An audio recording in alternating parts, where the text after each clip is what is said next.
What's good, folks? Welcome to the panel. As you can see, the title of the show, we will be talking about the Northwest Division and all the dark horse teams that actually have a shot to not just make it to the finals, but win the finals. And this is based on their prior success, but also the current talent that they have on their roster. Before we do get into that, though, the NBA is back today, fellas. Hey, it's October 4th, 2024 is a good day because we got some preseason games that are going on today. Let me go ahead and put this on the screen so you guys can see exactly for yourselves what games are happening today and at what times they'll be happening. As you can see, in Abu Dhabi today, the Denver Nuggets, ironically, because we'll be covering them today, play the Boston Celtics, the NBA champions. How we feeling about this game, fellas? I'm just interested to see. I'm just glad basketball's back. Yeah, That's yeah. it. I'm more than anything. I don't expect to see much. It's the preseason. This is, in the preseason, you don't really get to see the stars much. You get to see a lot of rotation players. So it'll be good to see, what Denver has, because their bench is a big question. Swiper roasts me for this, but I don't think that we hold these players. I don't think we hold their feet to the fire more than I think we should hold their feet to the fire more than just shipping them off. So for a guy like KCP to move off of KCP, why can't Christian Brown be that guy? Why can't he be a defender and a long ball shooter? Why can't you demand that he get better instead of shipping him off or bringing somebody else in when you got a third year guy who's a young guy who can become a better D&3 player like what KCP was? Why can't he be that? Why can't you demand that he become that? Their rotation guys like Strother and Peyton Watson, we see what their improvement is going to be. So I think that's what it's going to be more than anything in terms of preseason games. Like we ain't gonna see Tatum, we ain't gonna really see Joker that much. I think we're gonna see those younger guys and see what they have. Swiper, are you excited to see your boys tonight? Yeah, for sure. I've been clear about this the last several months. I'll say it again today. The Nuggets bench is undoubtedly better than it was last year or the year before. The Nuggets are actually a more well-rounded team than they were last year or the year before. The issue is going to be their starting five, the synchronicity at the end of the games, will they be able to close? But, I'm really excited to see Russell Westbrook next to Saric, next to Julian Strawther, and figure out how the stagger is going to work this year. If Michael Porter Jr. is going to be working with the stagger more this year. The Nuggets have talked about some of the changes that they're potentially going to make with how they're doing their lineups. Jamal Murray might be more tied to Jokic possibly. We'll see. I think Jamal Murray's 3-point increase should be relevant this year. At least 3 more 3-pointers a game, something like that. Hopefully, would be ideal. 3 more? Wow. He shot 5.8. So he's too good. He's too good of a shooter to keep doing that. So we'll go from 6 to probably 9. Ideally, but probably Jamal not. Murray. Yeah, probably 7. I would say him realistically 7.5 should be the goal. But it's their bench was worse than 23. Yeah, I think people have like I said, I think people were too close to the fire with the Nuggets in 23. And I think last year everybody kind of got disappointed because everybody thought they were gonna go on this run. But I just think if you look at the overall roster, Westbrook, Julian, Peyton, Saric, Vlaco, and obviously Deron Holmes would have been there without the Achilles injury. They're just a more well-rounded team than they were, especially last year when they had Reggie Jackson and DJ. They were just a different team. So really it just depends on like Christian Brown. I'm excited to see what he looks like today. The starters are going to be what they are. They're going to be elite. But, how does Russ make the second unit go with Julian Strawther and Dario Saric in particular and Vlaco Chanchar? That's what I'm excited to watch. Swipe. Yeah. I think that with the Nuggets, what happened in 23 in terms of your rotation guys, I think that's an anomaly because more times than not, you see championship teams, they go pretty deep into their bench. But you guys were able to maximize your first 5 to 7 guys. Plus, you avoided injury. Like there weren't many injuries on your team amongst those guys, so you were able to do that. Now, moving forward, is that going to be something that's a recipe for success? I'm not sure, but I think that what you guys did in 23 was an anomaly, and I think moving forward, we're going to have to see more from you guys' bench. Like I said, Strother. I'd like to see Peyton Watson become more of a scorer. What's the one guy that I'm remembering on your bench that I just felt like he had played himself out of the rotation. I wouldn't be surprised that he wasn't on the playoff roster. He played behind Najee. That's what we're talking about. Zeke Najee. I thought he ended up playing himself out of the rotation. I'd like to see what the story is with him. Has he improved? Has he gotten better? So we'll see. What channel is that game on? NBA TV. Is it on NBA TV? Okay.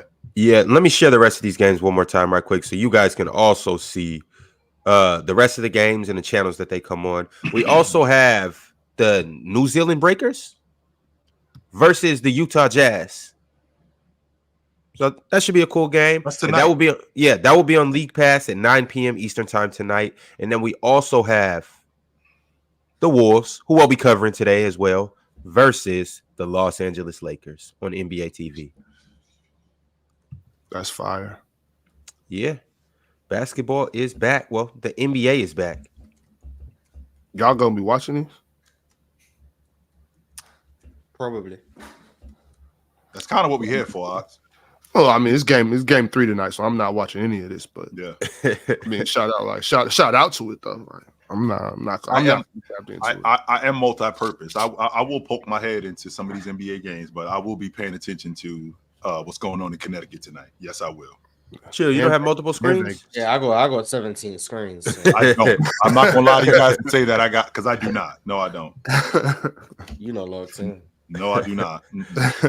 All right. Before we get into it, that's the Northwest Division, ladies and gentlemen. Did you guys hear about the Knicks? What was that to hear? Patrick Ewing. Yeah, he's Part of the staff. Part of the staff now. Yeah, As an ambassador. Yeah. Nice. The hell does that even mean, man?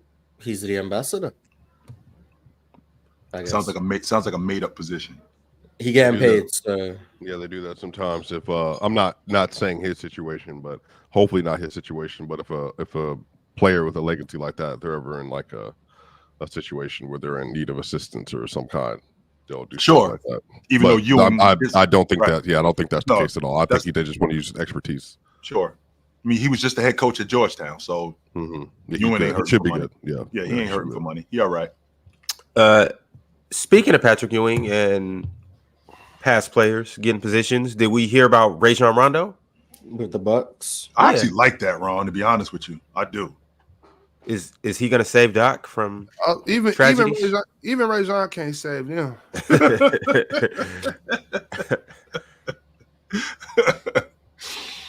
Him and Doc used to get it. It's kind of ironic considering him and Doc used to get into it a lot on the sideline, a lot in practice, and the fact that now he's on Doc's coaching staff. I mean, will he undermine Doc? I don't think so. I doubt it, but considering the relationship that they had, and if I'm being honest with you, Rondo looked like he could still go. 100%, chill. I think it's only right that they, a person like Rajon and Doc would go back and forth in practice. And obviously, I have never been in there to see it personally, right. But I doubt it was like the disrespectful type of going back and forth as much as it is like, yo, coach, I see this, like, this or that, or yo, Doc, wait, hold on, like stopping in and or Doc stopping Rajon, like, yo, what are you doing? I told you to do this, and him like explaining like, well, coach, I see this, or something like that. I think it only makes sense with the basketball mind like Rajon Rondo for you to go, to kind of have those back and forths with your coach. I'm happy to see Rajon, getting some on some staff, Mm-hmm. I can get with that. Yeah, so as you guys see on the screen, this is a picture of Rajon at practice earlier this week. A picture of him and Dame. He's obviously directing, doing what he does best. But also, Rajon Rondo spent the week with the Bucks as a guest coach. Mm-hmm. And Doc Rivers said that he'll remain with the team in an unspecified capacity. He essentially said, you'll see him a lot. That's all I'll say. And Rondo says he absolutely hopes to be an NBA coach someday. Mm-hmm. Well, when you get a guy like that when you get a guy like that in practice, I mean, it doesn't take. It's like drafting a guy that you recognize. Okay, we got the right guy. When you get a guy like Rondo in practice and you see him directing players and the input that he gives, it becomes apparent. Like, all right, we need this dude around here. Yeah, we need him around, and we'll figure out something. We might not have anything right now, almost to the point where I might be looking at my coaching staff going, I might have to erase one of these dudes and put him on the staff.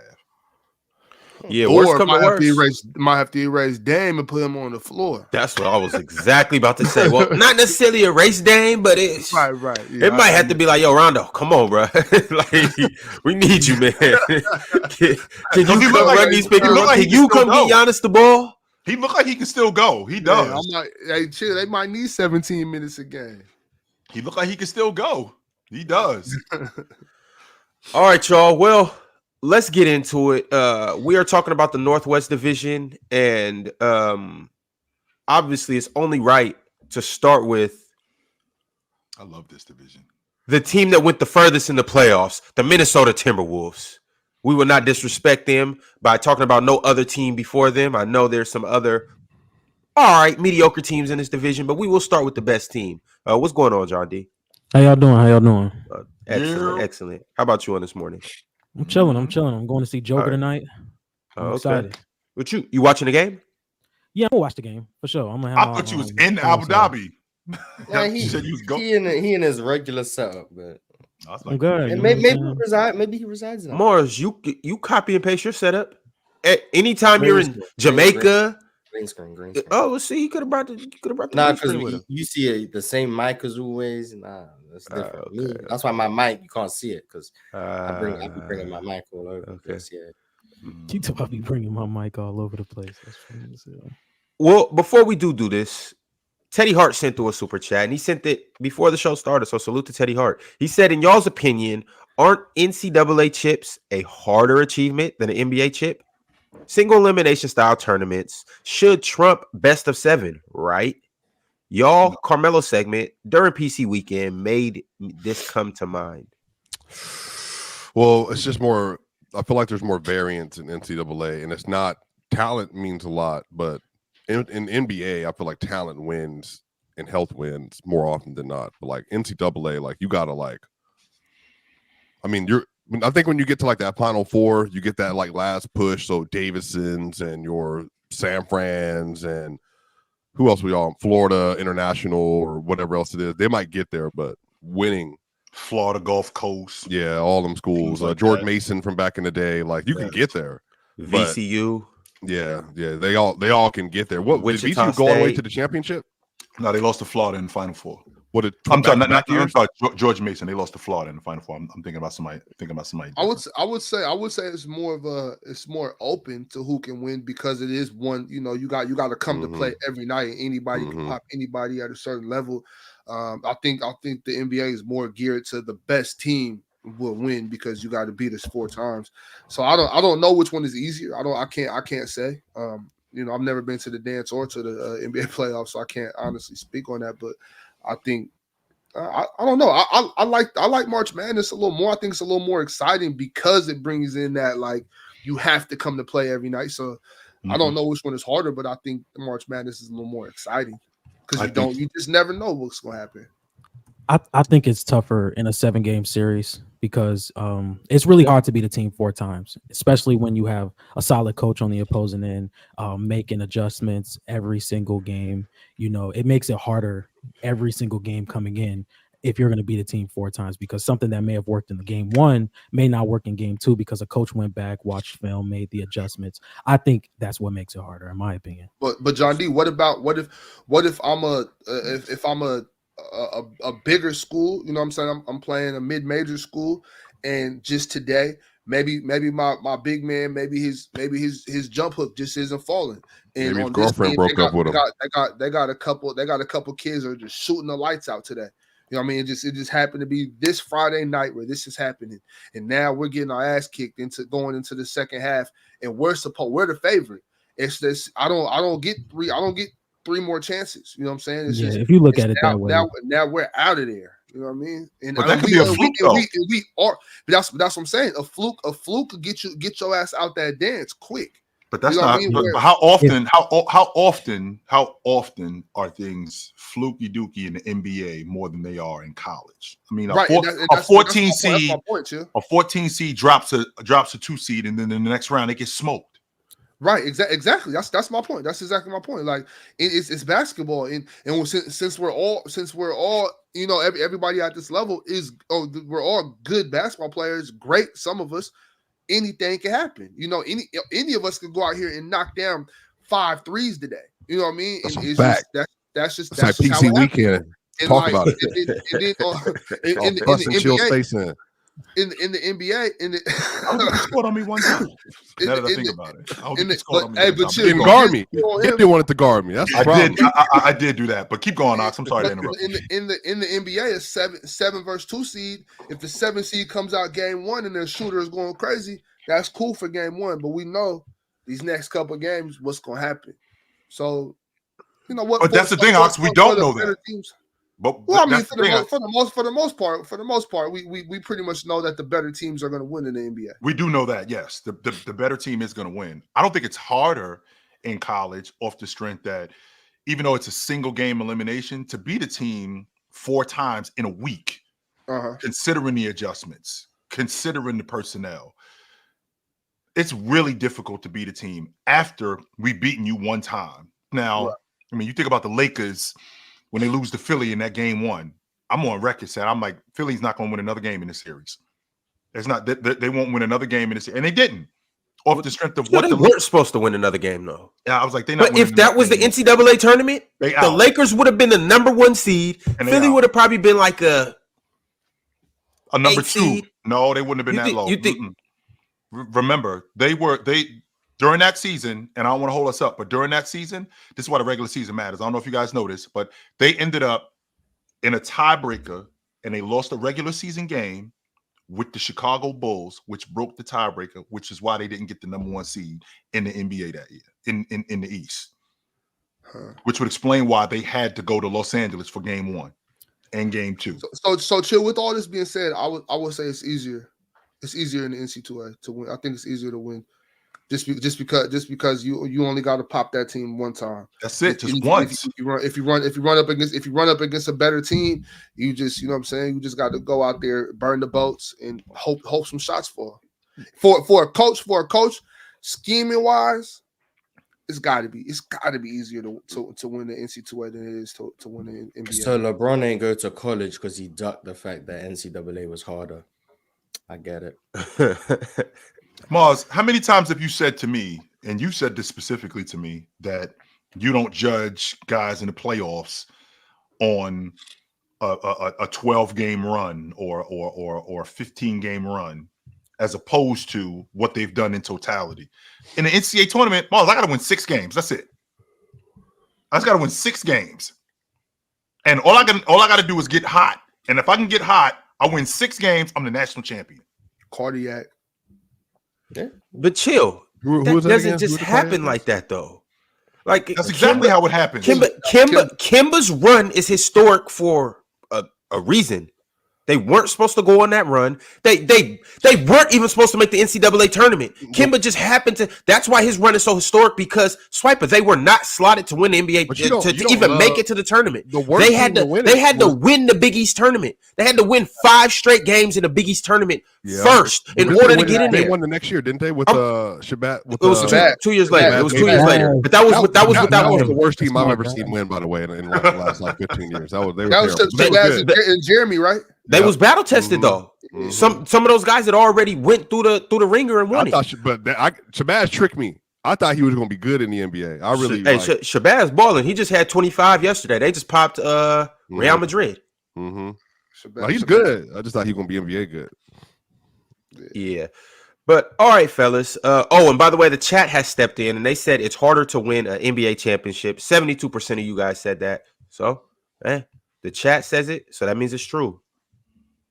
Yeah, I just feel like if you got talent, man, like maybe in the NBA, the 7 games, health, 82 game season, win 16 more games and all that, definitely can understand the but I just think I wish people sometimes, like an Ox and Ron, especially in Chill, since y'all played, I don't think people realize when you play college sports, you have so many things that are affecting you leading up to the game, from school to admin stuff to practice, your car, you got homework, you flying, got tests and quizzes, and then you get to the game, you got to remember everything. You get back, you got to go to film, you got to go to weights and breakdown, then you got to go to class again.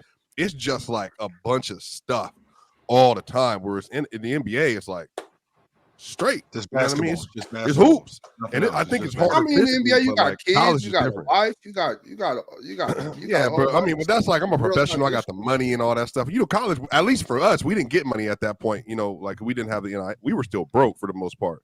So I didn't have a car, so. Right. You know what I mean? It was just like you walk into class, and I'm in Colorado, so you know what I mean? There's like snow on the ground, Ox, and like, you know, got to walk through it and get practice, and they got to shovel. They got the little machine shoveling all the snow off, and then we got to go play Utah, and then we're going to Utah. Got to go to Chills Old State or whatever, and it's snowing there. You know what I mean? I got these random women in the stands yelling some obscenities that you wouldn't even believe, Chill. And then I got to get out there and make a tackle. Coach is yelling at me. His wife mad at him because, you know, he's making however much money a year. He ain't been around the house. It's a lot, man. That's a lot of pressure. Man. I had a dude in we played against University of Santa Barbara, University of California in Santa Barbara. I had a dude on the sideline say to me, Womack, you better make it to the league for all them wives you had in Utah. So I got to deal with that nonsense too. So yeah, it happens. No doubt about that. It definitely happens. So, and for the record, Connecticut was damn good in 2010, 2011. They just were in a nightmare Big East. They were going to make the tournament. I mean, they started the season. I mean, they won the Maui. They won the Maui Invitational that year. Kimba was I think they started the season undefeated. Like they was like 10-0, something like that. Something like that. I think they were undefeated in their non-conference games. So yeah, the UConn had a good team. They just was in a nightmare Big East. I think they finished 500. Yeah, I think they finished 500 that year. So, and then they got hot at the right time. Like you could get hot at the right time in the NBA and still get bounced. Because I'm 100% confident, Ox. I saw the Houston Rockets win 22 straight games, bounced in round one. Goodbye. Right. Goodbye. And that's why I be asking. That's why I asked that question a while ago about the playoff droppers and stuff. Is it just like it's just slump time? It's roller coaster. Sometimes I'm doing good, sometimes I'm not, and then sometimes it just so happens that April is when my shot stops falling. I was hot in January though. It was working. Now all of a sudden it's just not. Yeah. And to your point, Swiper, like mentally, when you're talking about the postseason, I mean, we played in the NIT my junior year. I didn't want to play in that shit. I didn't. Like we missed the tournament. I thought we were actually going to make the tournament. I'm being honest with you. I didn't, but we didn't get an at-large bid, and we ended up playing in the NIT. We played Illinois State in the first round. We lost. I didn't want to play in that thing. I didn't. I did not want to play in the NIT. NIT, that's dope, chill. It was, but I didn't want to play in the NIT ain't NCAA though. It's not the tournament. I didn't want to play in that. I really didn't. I didn't care much for the NIT. It's better than the other one. Yeah. What's the other one called? CBA. The one CBA. that just had it. That's what's called. Yeah. That's how you know. I don't even remember what that is. They just added it. It's like something in the postseason where they invite a couple of teams and just to have some more postseason games. But yeah, I didn't want to play in the NIT. Yeah, I didn't want to play in that shit. All right, y'all. Well, let's go ahead and get into it. We are going to start with our first team. Like I said, Swiper, the most important team in this division, the Denver Nuggets. Let's go ahead and get into it. You just said Minnesota. Well, I know I was trolling Swiper, but we're going to start with Denver. Let's go ahead and do it. Let's make it happen, y'all. Mm-hmm. John, I'm going to start with you. How do you feel about the Denver Nuggets this year and what they can accomplish in this iteration of their roster? I think once you have like Nikola Jokic and Jamal Murray, and there's been some talks about Jamal Murray's floor spacing over the offseason, I don't think it's that much of a big deal. If we go into the regular season and he's making his shots, I don't think it's anything to worry about. I know people look at the Olympics and we look at it like, oh, he's not making his shots. Could this go into the next season? I don't think it will. I think he's going to be fine. I also think that Christian Brown can somewhat fill the role that KCP left when he went to the Orlando Magic. And I still think they can be contenders in the Western Conference. I think the starting lineup is still going to be great. I think Dario Saric and Russell Westbrook can work next to Nikola Jokic. And I think with Karl Anthony Towns leaving Minnesota, I think this makes it even bigger chance that they end up going back to the finals next year. I mean, I didn't really think that it was a definite that Minnesota can beat Denver 9 times out of 10, but I definitely think this makes it a lot easier for them because that matchup was troubling for them in the playoffs. So I think they could be back in the NBA Finals once again. For Joker to specifically ask for Russell Westbrook, he clearly sees something, and he thinks that this thing can work. For him to specifically ask for Russell Westbrook and for Russ to power that second unit, he thinks that this is going to work with those guys. I still think, and maybe I'm ridiculous when I think this, but I still think that when they're rolling, Murray and Joker are the best two-man tandem in the game. With Murray coming off that screen, whether he's in the mid-range, whether he's at the long ball line. Then you got MPJ, whether it's a flare screen, whether it's a curl cut. Even though he hasn't seen a shot that he doesn't like, one of the better long ball shooters in the game. I love the way, even to this day, I love the way Joker and Aaron Gordon play off each other. Those shots at the rim, those lobs at the rim, I think that's by design. I don't think that's improv between Joker and Aaron Gordon. Now, the question that I have, and Swiper, you just alluded to it, is their rotation guys. I think that their rotation guys are going to be the difference in how far that they go, because the fact that you got the best player in the league, that right there gives you an opportunity to win. I have to see what Peyton Watson looks like this year. I'm really interested to see if Christian Brown can stretch the defense on a consistent basis like KCP did or something similar to that. I have to see if Russell Westbrook, when he's in this offense, how much better he's going to be, whether it's getting downhill, whether it's getting guys like Aaron Gordon in the dunker spot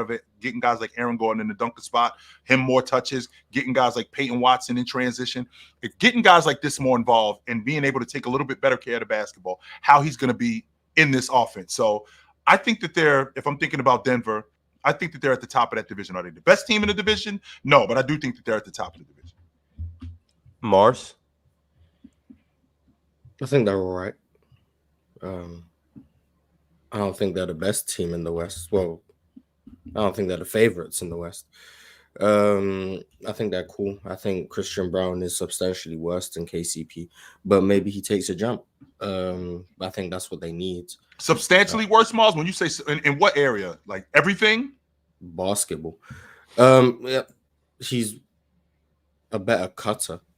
That's about as far as I'll go. Christian Brown is. Yeah, everything else he's worse. He shoots worse, comes up screens worse, spaces the floor worse screen navigator. He's stronger. I'll say he's stronger. A lot stronger. Yeah, so he's stronger. Big guard, big wing defender than KCP. Yeah, I'll give him that. But... So with him being so maybe that could very well, to your point, Mars, and I want you to stay there, but that could have been a problem why he wasn't as good a screen navigator, because when you're weak like that, I'm not able to get around screens. I'm not able to be as physical as I'd like to be when I'm getting screened, when I'm trying to get around screens, when I'm going through screens. But now the fact that he's stronger and maybe a little smarter, because what are we in year 3 now with him? Yeah. Okay, so we're in year 3 now. Again, when you're talking about guys in their basketball IQ, there are some things that guys pick up a lot faster than others. But screen navigation isn't one of those things that's difficult. Get around the screen. Well, I think he was saying more so because he's bigger. It's harder for him to get around the screen, like as opposed to. Well, I mean, KCP is also one of the best in the league at right. that. Like, even if Christian Brown improves, he's not going to be KCP. Like, you've lost maybe the best in the league, top 5 in the league at that, and you're replacing. Even if Christian Brown becomes solid at it, he's not going to be KCP. And the floor spacing is drastically different. The ability to run that DHO 2-man game with Jokic to get to the elbow and all of those things, that stuff just doesn't exist anymore. Teams don't guard him at the 3-point line like a spacer anyway. So first he has to show that he's a floor spacer from the 3-point line, which like this year, I don't even know if that's possible. Even if he shoots 41% from 3 this year, I think in the postseason, teams are still going to dare him to shoot. There's going to be a situation where he's just a far worse player than KCP until teams treat him as anything other than a bad offensive player. So I think that's something they're going to have to figure out. But Julian Strava is probably going to be the offensive KCP replacement, and then Christian Brown is going to be the defensive KCP replacement. I assume that's the idea. I like Dario Saric a lot. I think that's the best backup 5 the Nuggets have had in the Jokic era, unless I'm forgetting someone. Mason Plumlee. I was thinking Mason Plumlee. Mason Plumlee. Maybe respect DeAndre Jordan. He's substantially better than Jordan. DeMarcus. DeMarcus was probably. He's substantially better than Jordan, Ron. Boogie was so bad defensively. Maybe. I don't know. Okay. Top three. He's substantially better than DeAndre Jordan and Zeke Naji, who they've had the last couple of years. Okay, I'll go with that. So I like that. I think Russ. In the regular season, at least, he's going to be valuable. In the postseason, it's going to be down to Michael Malone finding out the ways to make him the most. You don't think so? He will not be playing. That's fine. That's fine. If he doesn't play in the postseason, that's fine. But if he does play, Russ won't play in the postseason. No, no, he said Dario. Oh, no, I said Dario is cool, but I'm talking about Russell Westbrook. I think he's going to be good in the regular season. In the postseason, Michael Malone's going to have to find ways to make him his most effective. I don't know what spots that is in. I'm going to actually have to see Russell Westbrook on the floor so I can see where he's good and where he's not. But I think Denver's cool. I think they're probably top 3 team in the West. Can make the finals, depends on the matchups and how well I see them playing during the regular season. Can also lose against OKC, Dallas. I doubt they lose to the Wolves again, if I'm being honest. I don't know. But yeah, can go to the finals, can win a championship, can lose in like round 2. That's where I have them. So really good, but can have a disappointing season. You said can go to the finals?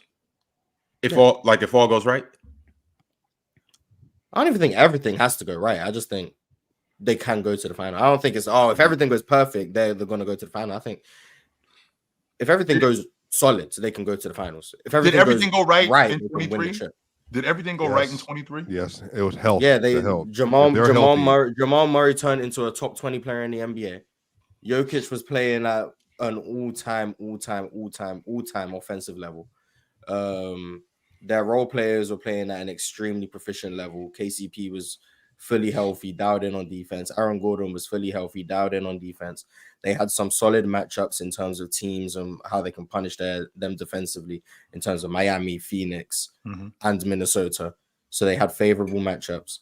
Like everything that could have gone right for them in 23 went right. Like it was a perfect recipe for success. Hey, respect the Suns were not a favorable matchup. Respect. They were the favorites. Respect. No, they were the favorites, but I mean, just in terms of style of play, they weren't one that was going to. Nobody that realistically believed in that Phoenix team. I know I didn't. That's not true at all. That's a lie. That is no, it's not. I'm gonna keep picking Phoenix. The same. I'm gonna keep picking Philly. No, it's not, Swiper. You can also watch them and know that they're not designed to punish the Denver defense in ways that would be the most optimal. And not only that, KD had played 8 games. No, it was more going into the playoffs. They were like 13-2 in the games he played. That's why. Swiper. He played like 8 games going into the playoffs. He's including the playoffs. I ain't even talking about the playoffs. I'm talking about going into the playoffs. Yeah, but like Swipe is including the playoffs. Of course, he's including the playoffs, sure. But with that being said, to trade for him not to play as much, and for people to just expect them to just start rolling, considering what Denver had been doing all year. And how Joker had just continuously punished the mismatches and the switches. How many times I saw Joker and KD get switched on the Joker in transition, and Joker just run right to the rim and bury him underneath the basket, and they just go to him. I mean, there was really no answer for that. Sure, Jamal Murray got cooked. Not Jamal Murray. I'm sorry. Book got cooking. No doubt about that. But Denver was just too much. I remember I could play our friend. I remember. That was good old days, man. When everyone knew all right. He was too in the league. Good times. Big Ox, talk to me about the Denver Nuggets. Your thoughts on the team and your expectations for them going into the playoffs. It's gonna be a lot on like MPJ. Need MPJ to step up, play, to play to his potential. Aaron Gordon, obviously. Those guys. I mean, you know what you're gonna get from Jokic already. So that's not good. That's not really an issue. I do think the team they got worse when they lost Bruce Brown. They got worse again when they lost KCP. So those are the reasons why I said like MPJ got to step up. The other guys got to play better. I'm not gonna speak on Russ. I've done that enough. Y'all know how I feel about that. I do like Dario. I've always been a fan of Dario with his minutes. I just don't think that the Nuggets bring the same fear that they used to. I would probably say they might be like 4th or 5th seed this year. That's why I got him, man. I got him as the 4th seed in the West. I mean, you know how basketball goes though. So when you got this much type of talent, like specifically like Jokic, you can pop some people so they could get to the Western Conference Finals for sure. I mean, Shit, they could win the championship, I guess, if everything goes right. But I could see him probably being the second round exit. Just depending on matchups. Yeah, probably. I probably got them a second round exit. I wouldn't be surprised if they went on to lose to the Celtics, though. What were you saying, John? I have them at the 2 seed. I got OKC at 1, Denver at 2. Okay. Okay. Yeah. I'm not. So you got this division. You got this division as the best in the NBA. I think the Jazz and the Blazers bring them down a little bit. I think it's between. How you feel about Minnesota? That's my question. I know we're gonna get to Minnesota, but for you to say that you're thinking about the Trailblazers, because if you got Denver at 2, that must mean that you don't think Minnesota's going to be as good as everybody else thinks that they're going to be. I still think they're going to be like. I think they're going to be like a 5th seed, but I don't think they're going to be as good as they were last year. I think Julius Randle can work in the offense, but I think it's going to take time. You know, and isn't he already missing time coming into this season? And then now you have to add Julius Randle into the offense on top of playing maybe a month or 2 without him. You know, I think it's going to take time. I think Cat and Rudy Gobert, just looking at it, could have worked really well, and it still took them some time to figure it out. So now Julius Randle, who is not the floor spacer Cat is, but can put the ball on the floor better than Cat can, I think it's going to take some time for them to really figure it out, and I think that's going to lead to some losses. I think they're going to be a 5th seed. 5th for 4. All right, and we'll get to them as well. But Swiper, I want to hear how you feel about. Obviously, you are the Nuggets man. You are from Serbia. You do cover them. These are your people. You're from Denver. He resides in Serbia. I don't know if he's from there, Ron, more than he lives there now. Those two things are not the same. My main man, Swipovich. I mean, they treat him. They treat him as such. Hey, if they co-signing you got ties there. I'll just put it that way. But talk to me about the Nuggets and what's your expectations, and give us a deep breakdown of this roster going into this year. First off, I'm from Park Hill, Denver, Colorado. Never disrespect my city. 32nd in MLK my whole life. Grew up on 33rd and Holly, Hiawatha, Davis. I ain't want no problems. I thought I was giving you a compliment. Yeah, I think that the Nuggets are going to be in an interesting situation. I think that the public is down on them more so than they should be, but I think I've shared this sentiment multiple times. I think losing in the second round and the way they did, being up 15, then collapsing in the end of the third quarter, fourth quarter, changed people's perspectives. Mars, get out the chat. And I think that the Nuggets they have a chance to win a championship for sure. I think a lot of this is going to be matchups, as people have said before.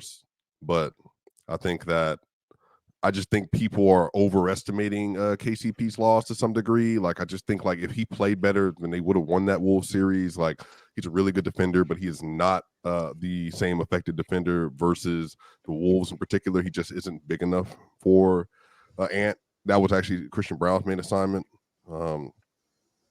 I think that his shooting, as Mars said, is my biggest issue from the corner and from the nail. He is a horrible mid-range shooter on basically no volume. He is not a good corner three-point shooter, so that has to improve. But he shot 42% above the break, so maybe he can translate that. And I think a lot of being a spacer is just getting a shot up. If he just gets the shots up when he needs to consistently, then I think that can help out a lot. It's just you have to shoot him. But for me, like, all this really comes down to Russ and his fit with the bench. I'm on the opposite spectrum. He's going to be a clear 6-man. He's going to be a clear role player. He's going to be the clear lead ball handler when the second unit is in, with Jamal Murray playing off ball. Jamal has to accept that responsibility of moving off ball, kind of taking on the Steph Curry movement role, which, again, he's one of the best shooters in the league, just for whatever reason, extremely low volume relative to shooters of his caliber. Don't know why. That's just his play style. Some of that might be a shape thing. I think Jokic is going to win MVP again. I think because, ESPN predicting him at 47 wins, they're probably going to win 53 to 55 again.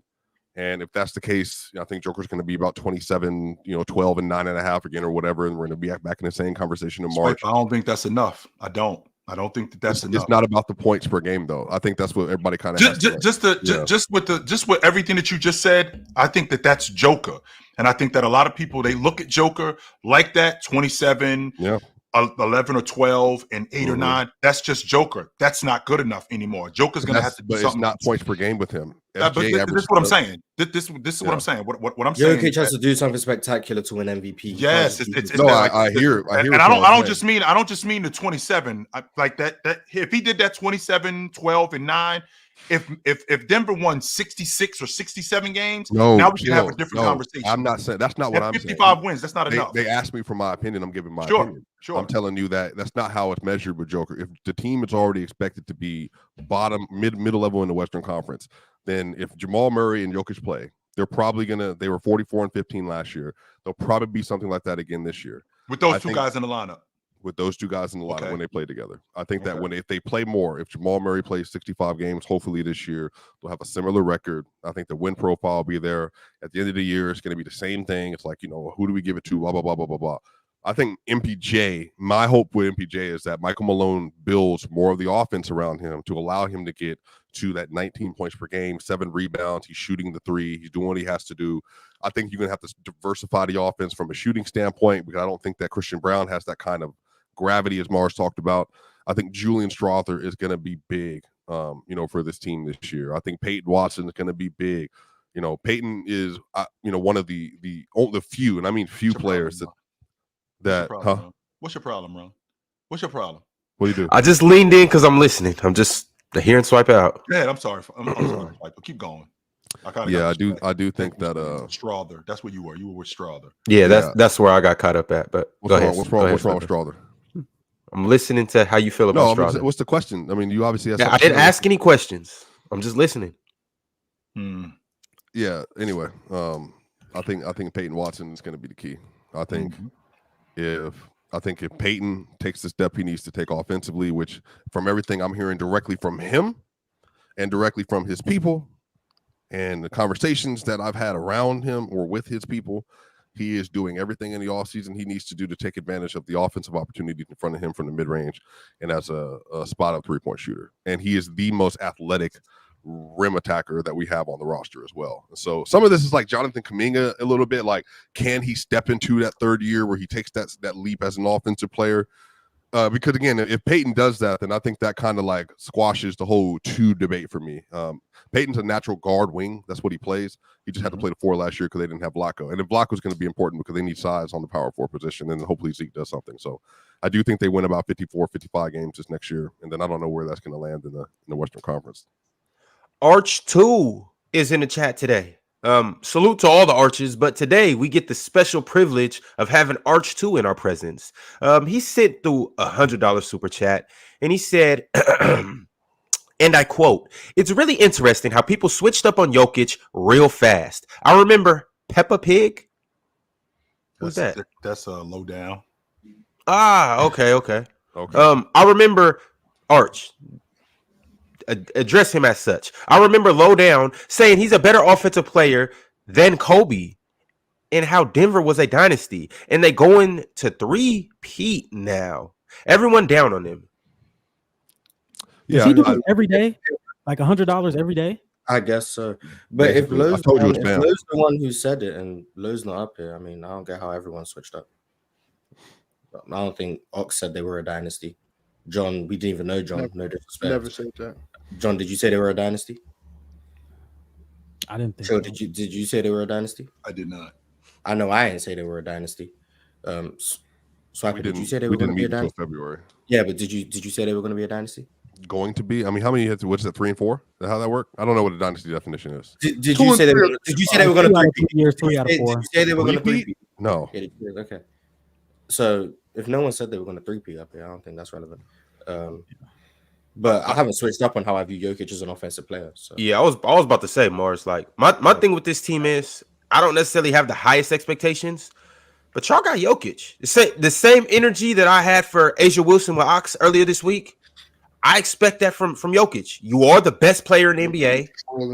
Hey, we say that it's a gap We say it's not even. People don't even want to have the argument or the debate with Giannis and Jokic. So if you are this clear and far better than everybody, you have Jamal Murray, who is a playoff riser. You have Michael Porter Jr. and Aaron Gordon, who are very good players, and you guys have won a championship with this core. You have Russell Westbrook, who's a future Hall of Famer. You have other pieces too. Yeah, you guys have some questions, but every team has questions. But you guys have Nikola Jokic. That's the best player in the game. Yep, that's the best player in the game. I have high expectations for you guys. So just off the strength of that, I'll never disrespect Jokic. I watch him. What he does to my Lakers every year. I'll never disrespect that man. Never. I mean, Swiper, y'all got the best scorer in the league and the best passer in the league. I'm the best playmaker. I'm the best offensive rebounder. And Jesus Christ. And the best player. How about that, Mars? And the best player. Period. Well, I think. And he's a good defender. So. Two-way player. That one, Mars is obviously he's trolling. You think he's a good defender? I think he's a neutral defender. I've been pretty clear about that. I've heard you pick and roll numbers and the best in the league. No, what I do hope this year is that as we talk about Denver over the course of the year, my whole thing is kind of dispel narratives and just kind of talk about the basketball side. I think Russ is going to have an impact on the roster, but I just don't think he's going to be what people think he is. Like, I don't think he's going to be great. I also don't think he's going to be the worst player in the league. Huh?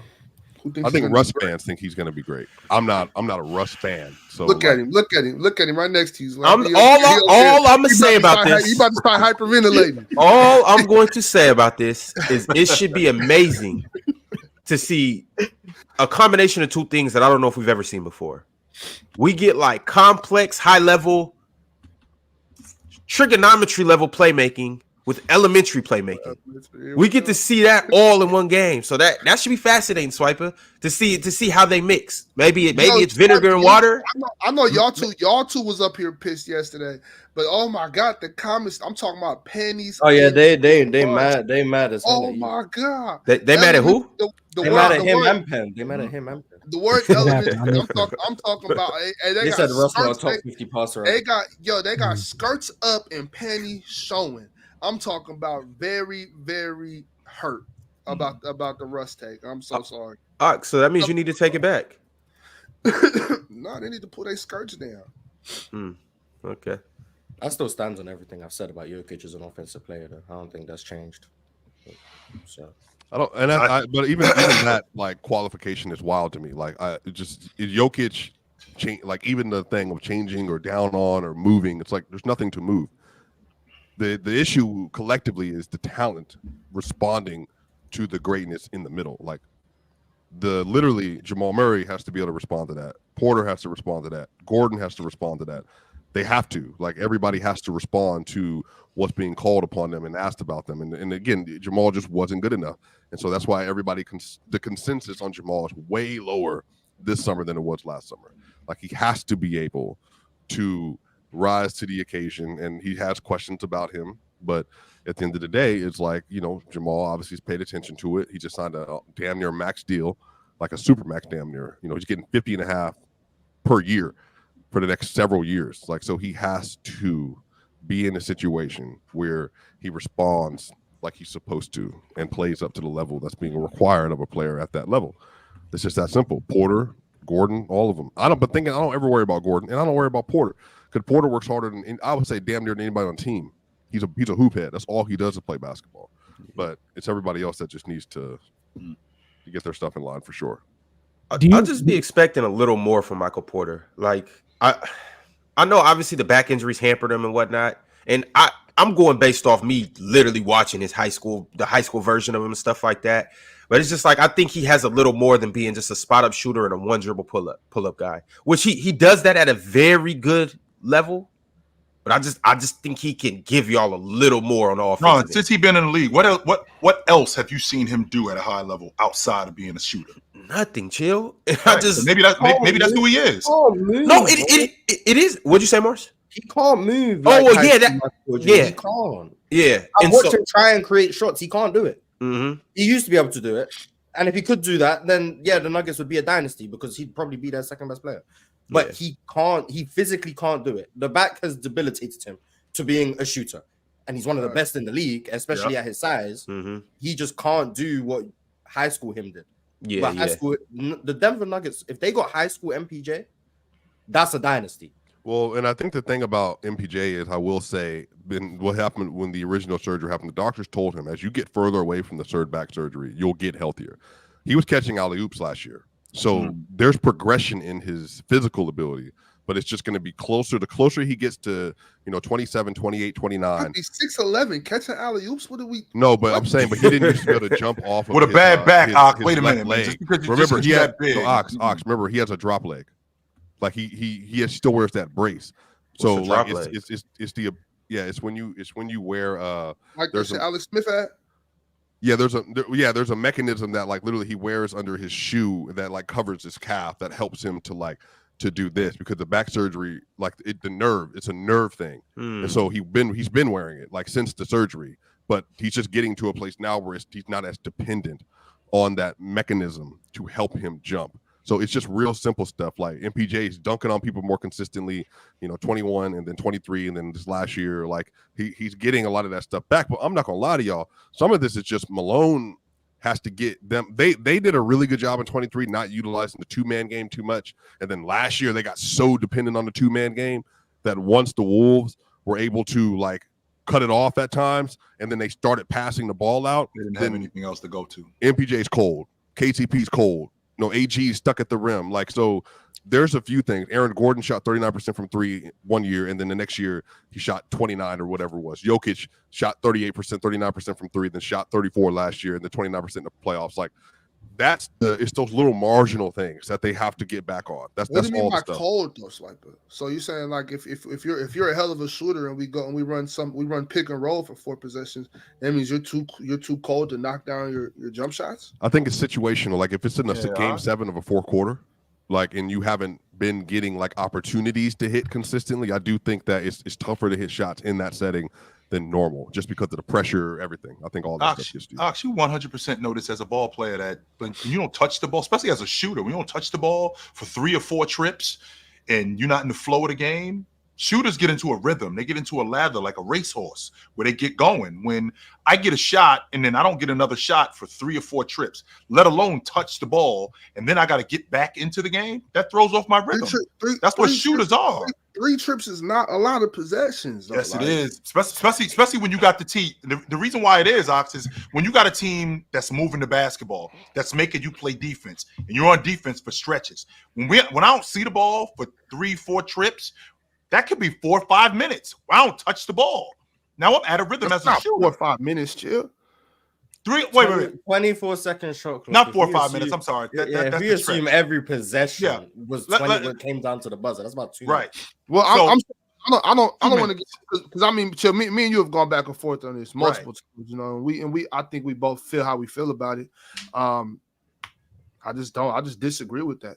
It's hard to stay in a rhythm when I'm not involved in the offense. But that's the thing though. It's like I've explained before.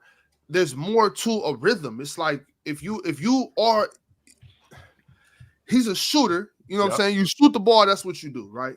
So you don't have to keep feeling this in the game for you to know how to do this, right? No. You get in the rhythm by running the floor. You get in the rhythm by playing defense. You get in the rhythm by catching and swinging.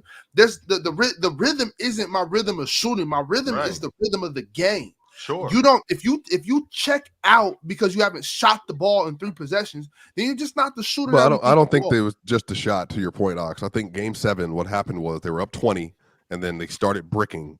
And then they had wide open attempts, started bricking, and Minnesota started hitting their shots. And I think the momentum swung, and then the confidence just left. And defensively, they fell apart. Like it made no sense. It was like a 66-38 second half or something like that. Like it was unbelievable the level of missing that was going on. And then it became Joker save us, but then by that point, Joker couldn't save you with the 3 ball. Like that was cooked, and the lane was contested because Mars, we played in 2K. They just started playing off of AG, and then they were now it was Nas and Cat and Rudy all standing in the paint, and Joker's not hitting threes, and it's like, okay, well, we're just going to contest everything he puts up, and he made a lot of shots, but he missed them as well. So I'm not going to lie, bro. Like there's some people in. Look, I would say it like this. I think at the end of the day, I think they can win a championship again this year. I think if they get the right matchup, I think they can beat Boston. I think they can beat OKC. I think they can beat Dallas. I think Minnesota can continue to be their worst matchup just because of the way that the team functions and how big they are, how much athleticism they have. Nobody else in the league, I think, has that combination. I think OKC does more now. But yeah, I think if they get the right matchups, I think they can beat anyone because nobody can have an answer for their offense except for Minnesota consistently. Real quick. I'm sorry. I just got to go back to this. I'm sorry.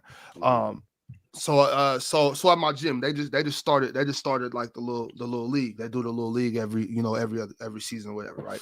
So I jump in the league. So I'm playing yesterday, and I'm playing with some college kids on my team. I'm just there for cardio, right? I'm just kicking it to the kids. Let you go ahead. Go to work. I'm just getting up and down the floor. And there's a time where I'm watching one kid. He gets the ball, and there's another kid down. He's posted up, but this kid is so and you can see it so much when they get that ball. They're so thirsty to shoot it because it's just like, I don't know if I'm going to get the ball back again. Instead of making the right play, it's just like, I just have to shoot the ball because they feel like if that's all that matters. If they feel, I feel like that mindset of, I have to shoot it now because I don't know. That's just the elementary thought process of basketball. Like what I'm saying? We're supposed to make the right plays and we're supposed to stay in rhythm by doing other things. I feel like a lot of time, scoring has become so high on the pedestal. Shooting has been so high on the pedestal that we're forgetting the other aspects of basketball. Like for me, if I have the ball here and I'll make a good bounce pass to a cutter, I feel like that's a great play. I'm like, I'm juiced about that. I'm in the flow of things. Like people, I feel like a lot of times people feel like they're not in the flow of the game if they're not scoring or if they're not shooting deep threes or things like that. You know what I mean? So that's just, I think it's just the mindset thing of what's important to you on the basketball court or what do you value? You know what I'm saying? What do you think adds value to the game? If only shooting contested threes or making fancy plays is what's going to keep you interested.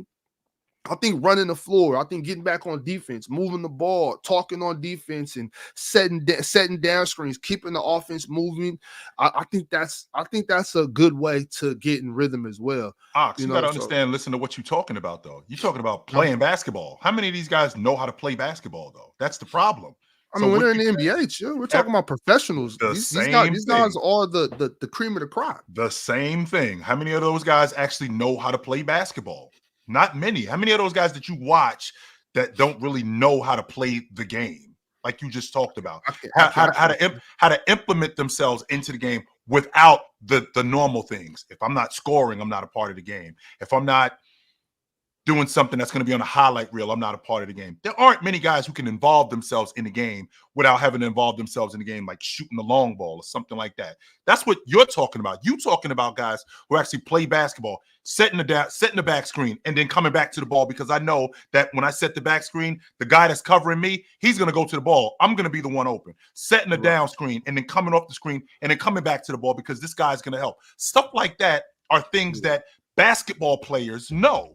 There aren't many guys that know how to play basketball. Mars has said this to me more times than not when he sees a guy make a read that you didn't see.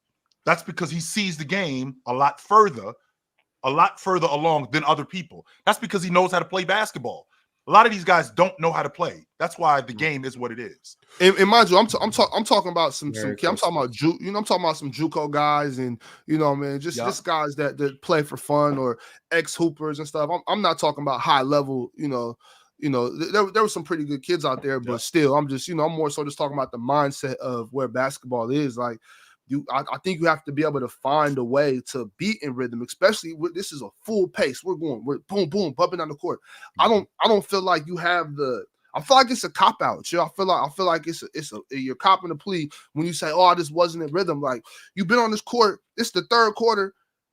How the hell are you not in rhythm? You know what I'm saying? Like I don't know. For me, Chill, just speaking for me, like I was never a high volume shooter, never a high volume scorer. You know what I'm saying? Shoot, play this, but I felt like I was always in the mix of the game. You know what I mean? So I just don't understand why. But because the stuff that you did always involved you in the game, always. So if I'm a shooter, I'm not necessarily involved in the game as much because I don't really do a lot of the other stuff. You, on the other hand, big fella, you play on the box. You're a rim protector. You're a rebounder. So on almost on every level, you're always going to be involved in the game because you got to help me out when I get beat, right? When the ball is on the glass, you got to get on the glass. You're involved in pick and rolls. So you're always going to be involved in the game, just as a big guy. Me, if I'm Luke Kennard or I'm a shooter, I'm on the floor specifically for one thing and one thing only. I'm out here to shoot the basketball. And as a shooter, my game comes in rhythm. So if I don't touch the ball 3-4 trips, or you're doing things like running pick and pop, like why am I forgetting his name? Played for Cleveland when they were in the NBA Finals. Kyle Korver, that's what I'm thinking about. Yeah, so Kyle Korver, they're running pick and roll for Kyle Korver. Okay, that's not who he is. That throws him out of rhythm. Kyle Korver is an off-screen flare, down screen, curl cut guy, catch and shoot guy. That's who he is. That's what gets him in rhythm. When you throwing him off rhythm, when you getting him the basketball and he's running pick and roll with James, that's not going to work. You got to run something for him and get him involved in the game immediately. So that's what I mean when I talk about guys being in rhythm. Yeah, I could dig that for guys like Luke Kennard or Kyle Korver or assassins, just people that are just guns for hire. I can understand that for them. All right, y'all. Well, this concludes us talking about the Denver Nuggets. We are going to get to the next team. Before I do that, I want to salute to everybody in the chat. Make sure you guys are liking the video. Make sure you have subscribed to Player's Choice. And make sure you become a member. Speaking of which, I want to shout out our Hall of Famers. The whole Arch family, I want to shout them out. But specifically, Arch is a Hall of Famer. And Arch Prime is a Hall of Famer as well. Cobra Center Reddit. How many of them is it, Ron? How many arches are there? Because it seemed like a crew of them. How many of them are there? You got Arch, 2, 3, 4, Prime, and Cinematic Universe. Tyler Arch. It's a bunch of them. Yeah. The mama probably gonna come around sometime soon. Mama Arch. Solid. But shout out to Cobra Center Raditz, shout out to Multi Kenny, shout out to Hutton Gilgores, and shout out to Kendall Daniels, and also GDHHG. Salute to all of them. MP13 sent through a super chat. He said, Dame saying he hasn't been with Giannis at all this summer is wild considering how poorly he played off Giannis last season. Rondo can't save them. That's weird. I don't think we have to spend all day with your with another guy to get, but y'all gotta play a little bit together, right? Like do something. Y'all got to. Giannis was busy. He was at the Olympics and then he got married. So is Dame gonna go to his honeymoon with him and start shooting? Like, I don't think so. That's not happening. What is it? A 2-month honeymoon? Well, I mean, he went to their season ended in May. Giannis was hurt. So Giannis wasn't doing any basketball. Then he goes to the Olympics in June or July, whenever the Olympics was. So Dame is obviously not going to be with him. Right. Then he got married. Where's the time for them to do stuff? Like, there's just no. I don't think it's a big deal. I don't think this is going to come. It was a long off season. It was a long off season. I mean, it's not like you can't catch a flight to Paris or whatever. Look. I'm saying it's not a huge deal, but it's a little strange. It's not a huge deal, but to me, I think Dame and Giannis should have probably gotten in the gym, organized some of the young fellas to come through, whoever their draft picks were, whatever, you know what I'm saying? Yeah, they probably should have been in the gym a little bit, you know. I don't think shout out to Bama in the chat. I'm not making a big deal about it, but I do think that, you know, it's a little weird that if they start off slow, it's gonna come back up. If they start out slow, you know, people are gonna be like, oh, well, they didn't work together this offseason. You know, this may be the reason why they starting off slow. If they start off slow, people gonna start talking about this. But right now, I don't think it's any cause for concern. It's just been a busy offseason for them. And I mean, I'm seeing the chat like who, you know what I'm saying? I'm nobody to tell somebody how to spend their time, but you know what I mean, it's if you're honeymooning for a month, like that's crazy. Y'all been together for years. Y'all got kids and shit. Like, I mean, damn, this ain't no honeymoon stage. Like, y'all. I mean, you do your thing. However y'all do your personal life is how you do your personal life. But I mean, was he planning a wedding or did he hire a wedding planner? Yeah, come on, man. Like, Giannis was in Greece all summer. You know, like that's where he's from. Dame can't go to Athens. I don't know what Dame got going on. I'm just talking about Giannis and what I know. He was in Greece all summer. He was back home, and so that's where he was. He obviously they had the Olympics. He got married out there, and he's just out there hanging out with family and whatnot. I mean, y'all think about Dame's side. Didn't Dame's kids stay in Portland? Maybe he was spending time with them. I mean, I don't know, man. I just think a lot can go into the offseason where if they just didn't link up, I mean, he had a difficult time with that. He did. He had a difficult time with that with his kids. So he probably spent his whole offseason with them. Yeah, hey, I understand that too. Like I definitely understand that, and I think there are a lot more important things in life than basketball. I'm the first to say that. I don't think that you should let a game run your life, but I do think that it's important to get some type of camaraderie one way or another. You know what I'm saying? However you do it. And once again, I don't tell anybody how to run their family or do anything, but you know what I'm saying? Hey, maybe spend it, maybe take the little guys out with you to Greece, vacation, hang out, get them, let them hang out in the gym with you and Giannis and the other fellas. I don't know. I'm not once again, that's that man's family. I'm not trying to tell nobody how to live their life. I just think maybe they should have got together a little bit some way, You got some nerve talking about somebody paying for it. That's the only way you get it, you goofball. You got some nerve talking about somebody paying for it. Don't forget, nigga, we seen you. We know what you look like. You got some nerve talking about somebody paying for it. Get out of here. Who he talking about me? Yeah, he got some nerve. Yo, we're not even about to get into this at all. The next Ron, I'll pay a little tuition. You feel? The next super chat I got is from Ken 10. He's been around for 2 months. He said, "Get Omeezy on the panel. We need more word salad." Get Omeezy on the panel. I need to eat a little more healthier. Based on more salad in you? I definitely do. Yeah. Okay. All right. Alan L said, "We on playback this season." Hey, Alan, you just gonna have to stick around and see. When we pop up and make the announcement, we on playback. If we don't pop up and make the announcement, we're on YouTube. Yeah. Mm-hmm. Oh, and by the way, this Sunday, the PCL finals will take place. I don't think it will be at 3. I think we're gonna do it a little later, but we'll get to you guys on an exact time. Either way it goes, we will see you on Sunday. Mars versus Pirate. How you feeling, Mars? I'm all right. Yeah. Yeah, I'm all right. I mean, I'm interested to see what Pirate says. I'm interested to see what I say. I think it should be good. I think we got good topics. That's as far as I've got so far. I think we got good topics. Okay. That's it. Yeah. We have to come up with the topics ourselves, so that's why. Mars, no, you didn't. You said that earlier this week. No, you did not.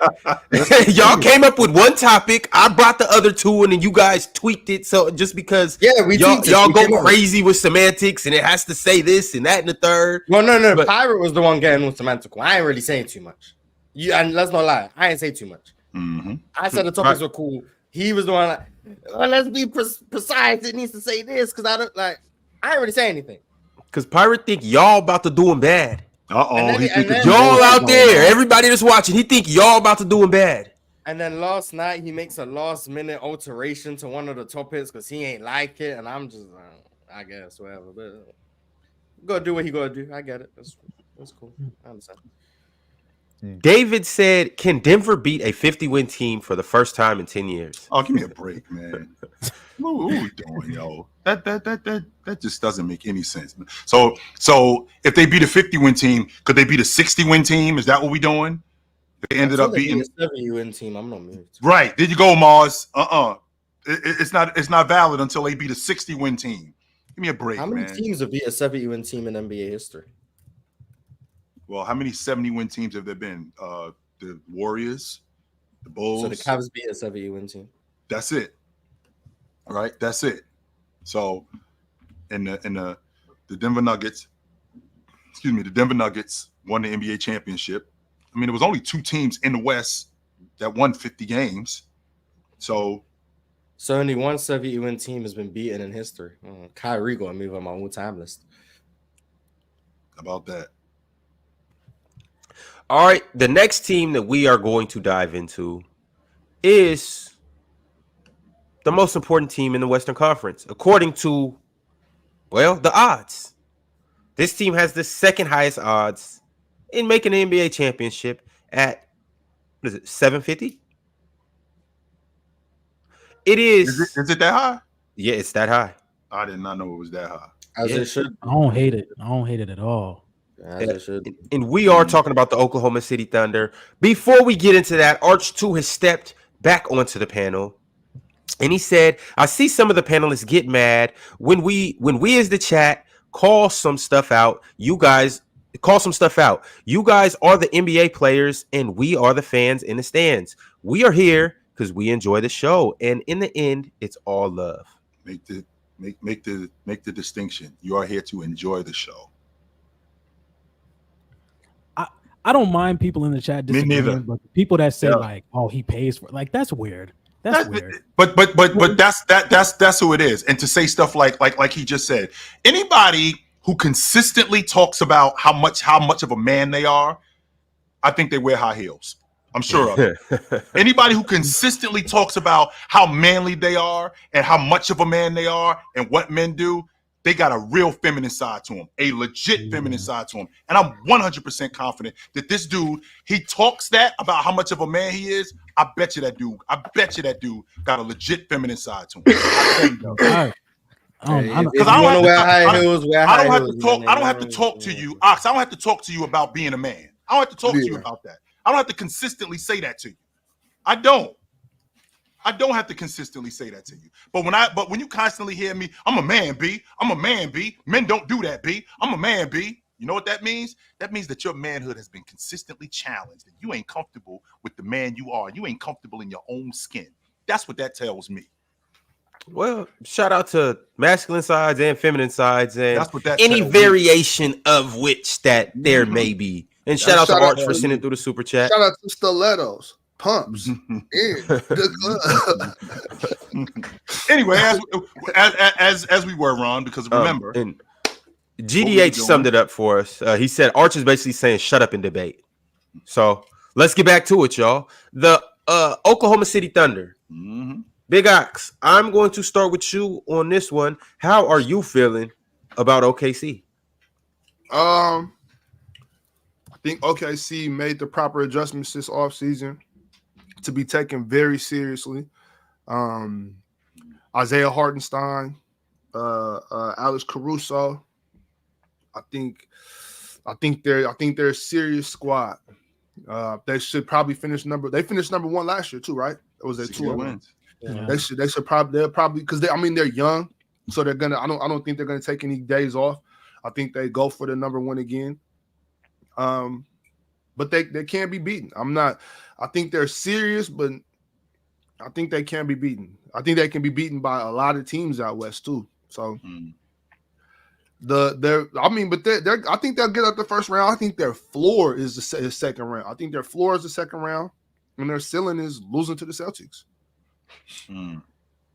I think this Thunder team is great. I think Chet has the potential to be a top 15 player in the league. When you have the combination of offense and defense, he can put the ball on the floor. He can hit the 3-point line. He's a great rim protector. And then you have SGA, who there's been multiple questions about SGA going into the playoffs. Can he be that guy? I think he answered them.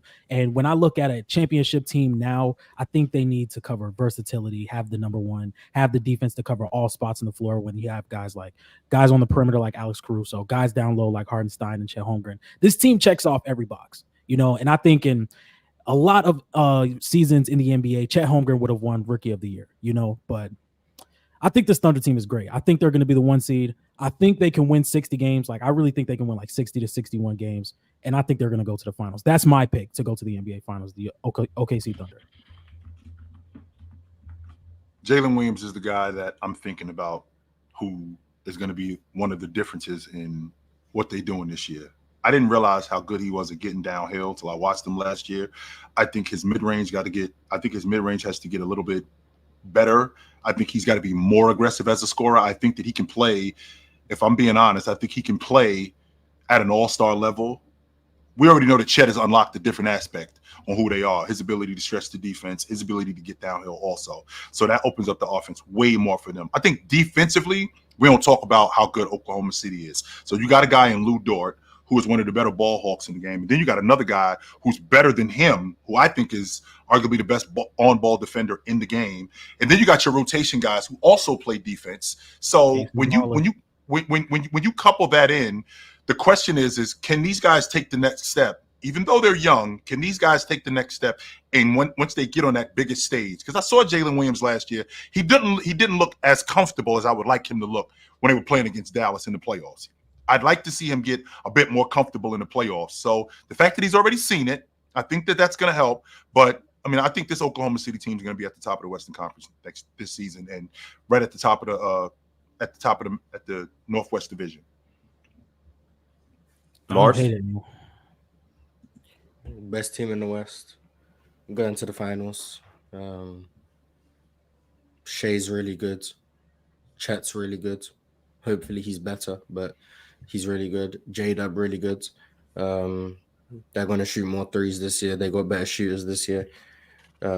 Isaiah Hartenstein is perfect for them in terms of a nice passing hub, pick and roll player, works in the middle of the floor, elite rim protector, great offensive rebounder.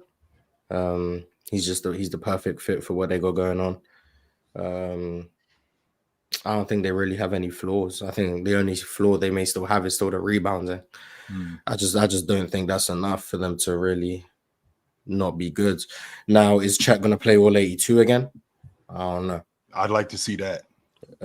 Mars, this team does have a flaw, though. Okay. They have a glaring flaw that we're all just overlooking. What is it?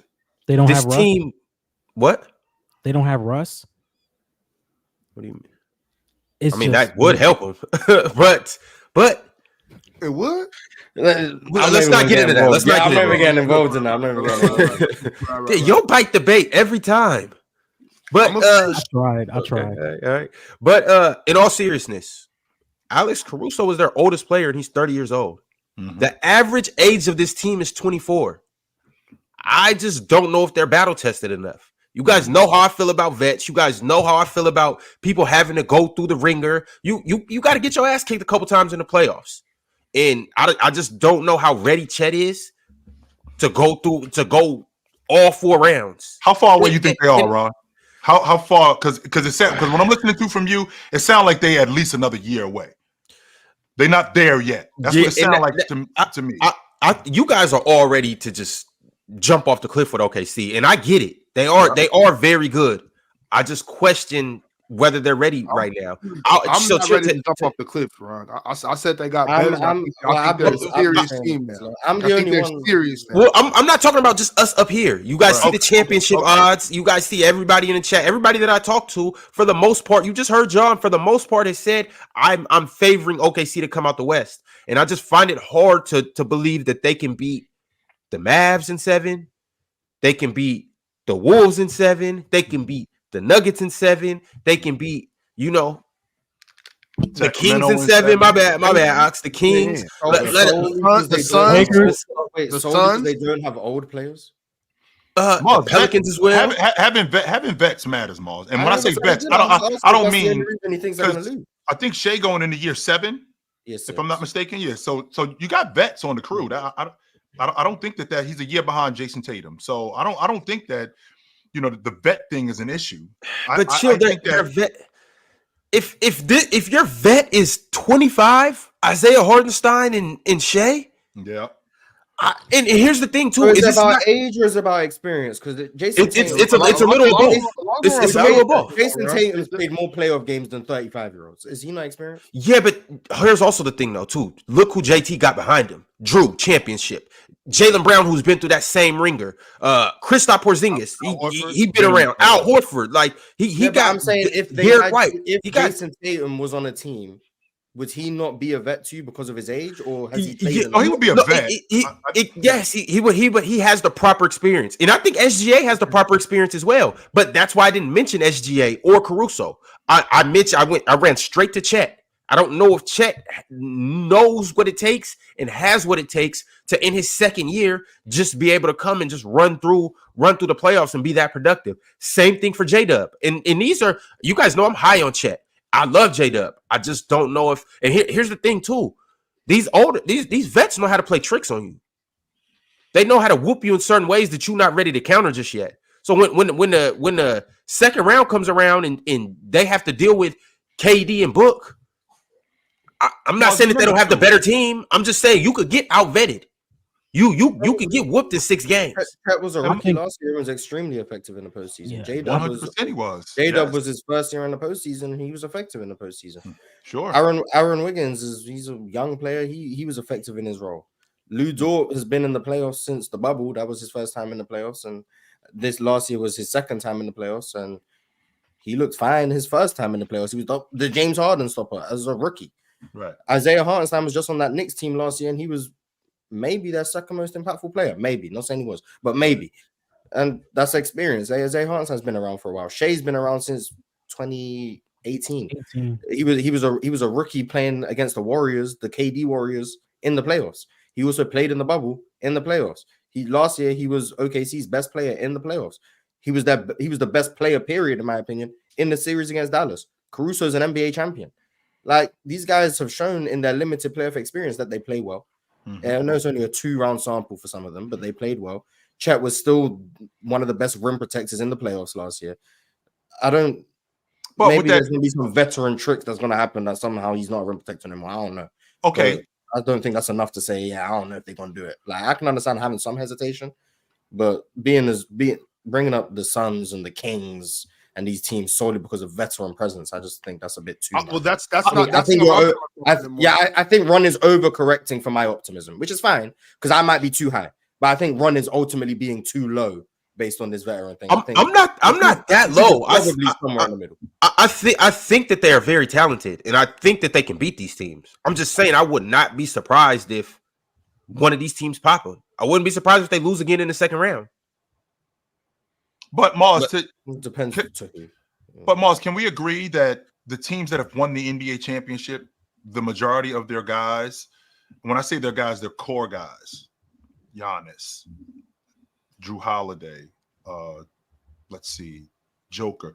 These guys are battle tested. There's a difference between being a vet and being battle tested. So when you're talking about a guy in James and Joker and Giannis, going to the Eastern Conference Championship, going deep into the playoffs, not just going deep into the playoffs, having legit battles and knowing what it looks like. And when you're the leader of that charge, teams, not just teams, but your team, they look at you a little bit differently as opposed to, okay, we've only done this once, or we've only done this a few times. A lot of these guys, they're vets. Again, vets aren't the same as guys who are battle tested. You just said it. Jason Tatum's going into year 8. He's played more playoff games than Jimmy Butler. Is he more battle tested than Jimmy Butler? Yes, he is. Now, when you look at a guy like Shai Gilgeous-Alexander, SGA, when Shai played in the playoffs, he was in what, year 2? Yeah, I think he was in year 2. I think he was in when they was in the bubble. Sure.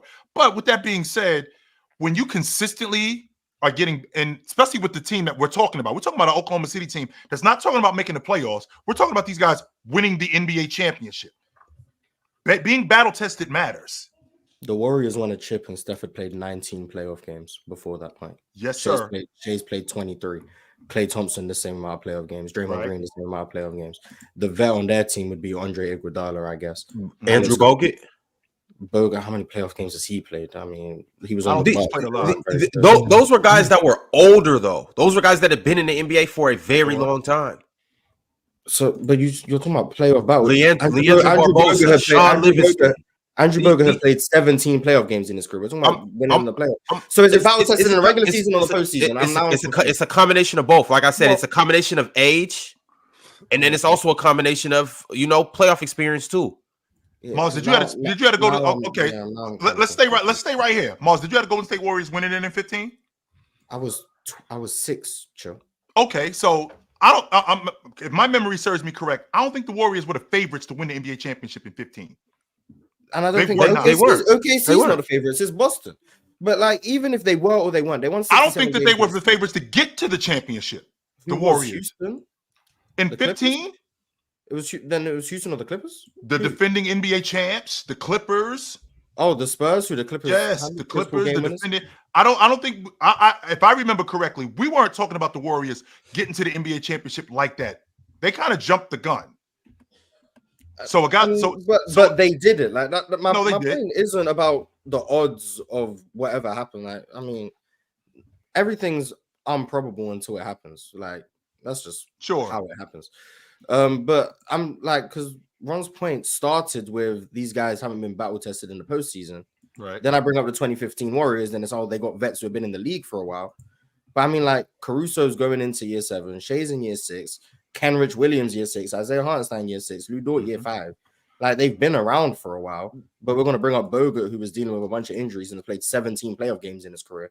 But because he's been in the league, that's valid. Like, Sean Livingston had barely played any playoff games. Like, just going through it, Sean Livingston in his career to that point, 24 playoff games. Andre Iguodala to that point, he was the biggest vet on their team in terms of actually playing. Right. He had played how many playoff games? He got to 48, so that's cool. He's veteran experience in the postseason. Right. You go through the rest of the roster, like the guys who are playing for, like it's maybe like Leandro Barbosa. Yeah. Also too, a battle tested coach, Steve Kerr. That team is completely different from this team. First coaching job. No, Steve Kerr was not battle tested. No, I'm not as a player. As a player. Oh, as a player, yeah. Sure. Well, he still has the experience of doing that. That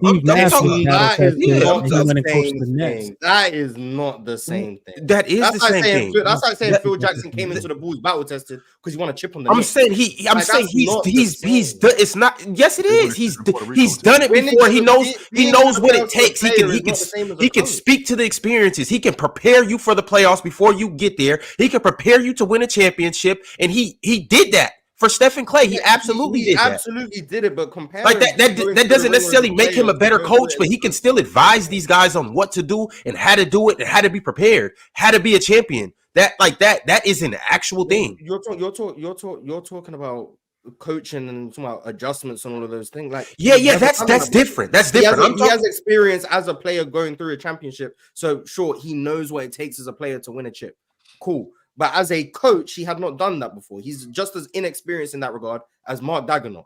He can't point to coaching experience and be like, "Oh, I'm prepared for this team doing it." Like, no, it was all new to him. And with that being said, like Steve Kerr's a very smart guy. He's upstairs with it. He's up. Yeah, well, what I'm saying is Mark Daigneault has Mark Daigneault been on an NBA bench in an NBA locker room while they went through the rigors of winning an NBA championship? I don't know. I know he was coaching OKC.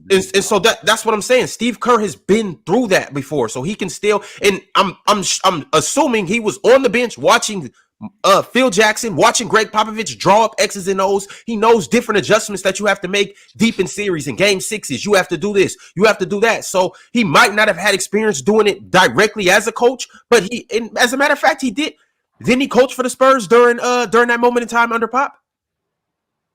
In 13-14? Not that I know of, but okay. Well, either way it goes, he was in those moments in time, so he knows certain adjustments and things like that. So he might not have actually been the one on the clipboard with the end all be all, but he was there in those moments and times. That allows you to have that experience to know what to do when you get there as a coach. No, he didn't do it as a coach, but he did it as a player. I would assume that would help him a little more. But Mars, this is ultimately the point I'm making.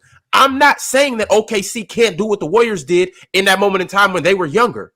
I'm saying that they have the opportunity to do it. I'm just saying I believe that is an obstacle that they're going to have to climb over. Mm-hmm. Having a second-year starter, having a third-year starter, having one of the youngest rosters in the NBA. When you go up against older, veteran, more experienced teams, it's going to be tough for them. And I think we're just overlooking that. And ultimately, too, with this iteration of the Thunder, now I understand that they just got better, but I'm saying with their core 3 guys, Chet, J-Dub, and SGA, we only seen them make one playoff run. And they lost in the second round. So I'm saying, like, for everybody just to go, I understand they finished it at the top of the West last year in the regular season. They were the number 1 seed. And they looked very good. And they are very good. The Warriors were the favorites to win the title prior to the playoffs in 2015. I think a lot of Cleveland had the exact same odds. I think a lot of what. Oh, go ahead. Sorry, you got it. I was just looking if they were the favorites. They were. I think a lot of what the Thunder lost was Josh Giddey not being able to stretch the floor. The Mavericks were helping off Josh Giddey and making it tougher at the rim. Now that you replace Josh Giddey with somebody who may be able to spot up three a little bit better, and Alex Caruso, and you bring in Casey Wallace and Isaiah Joe, and they could just hit shots more efficiently, I think that would have helped them. And I think the weaknesses they had last season, they fixed this season.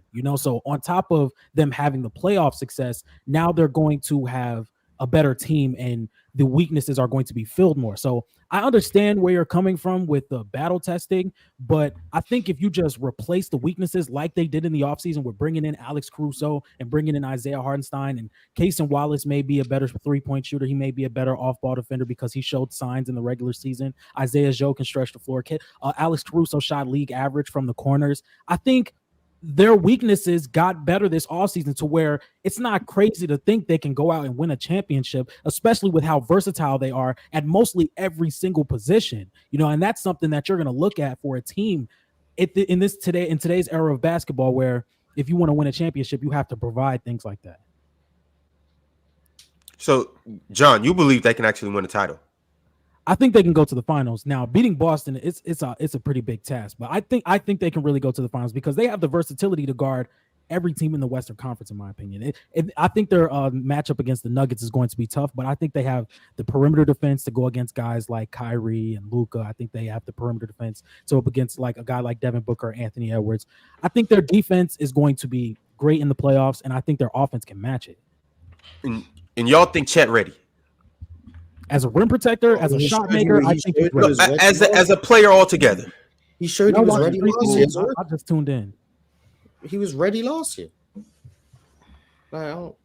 He gonna go from ready to unready. He was ready to get his ass kicked in the second round. If he was ready, then why didn't they win, Mars? Yeah, that's what I'm saying. Because PJ Washington shot 100% from three. We're not going to forget what happened. Then why?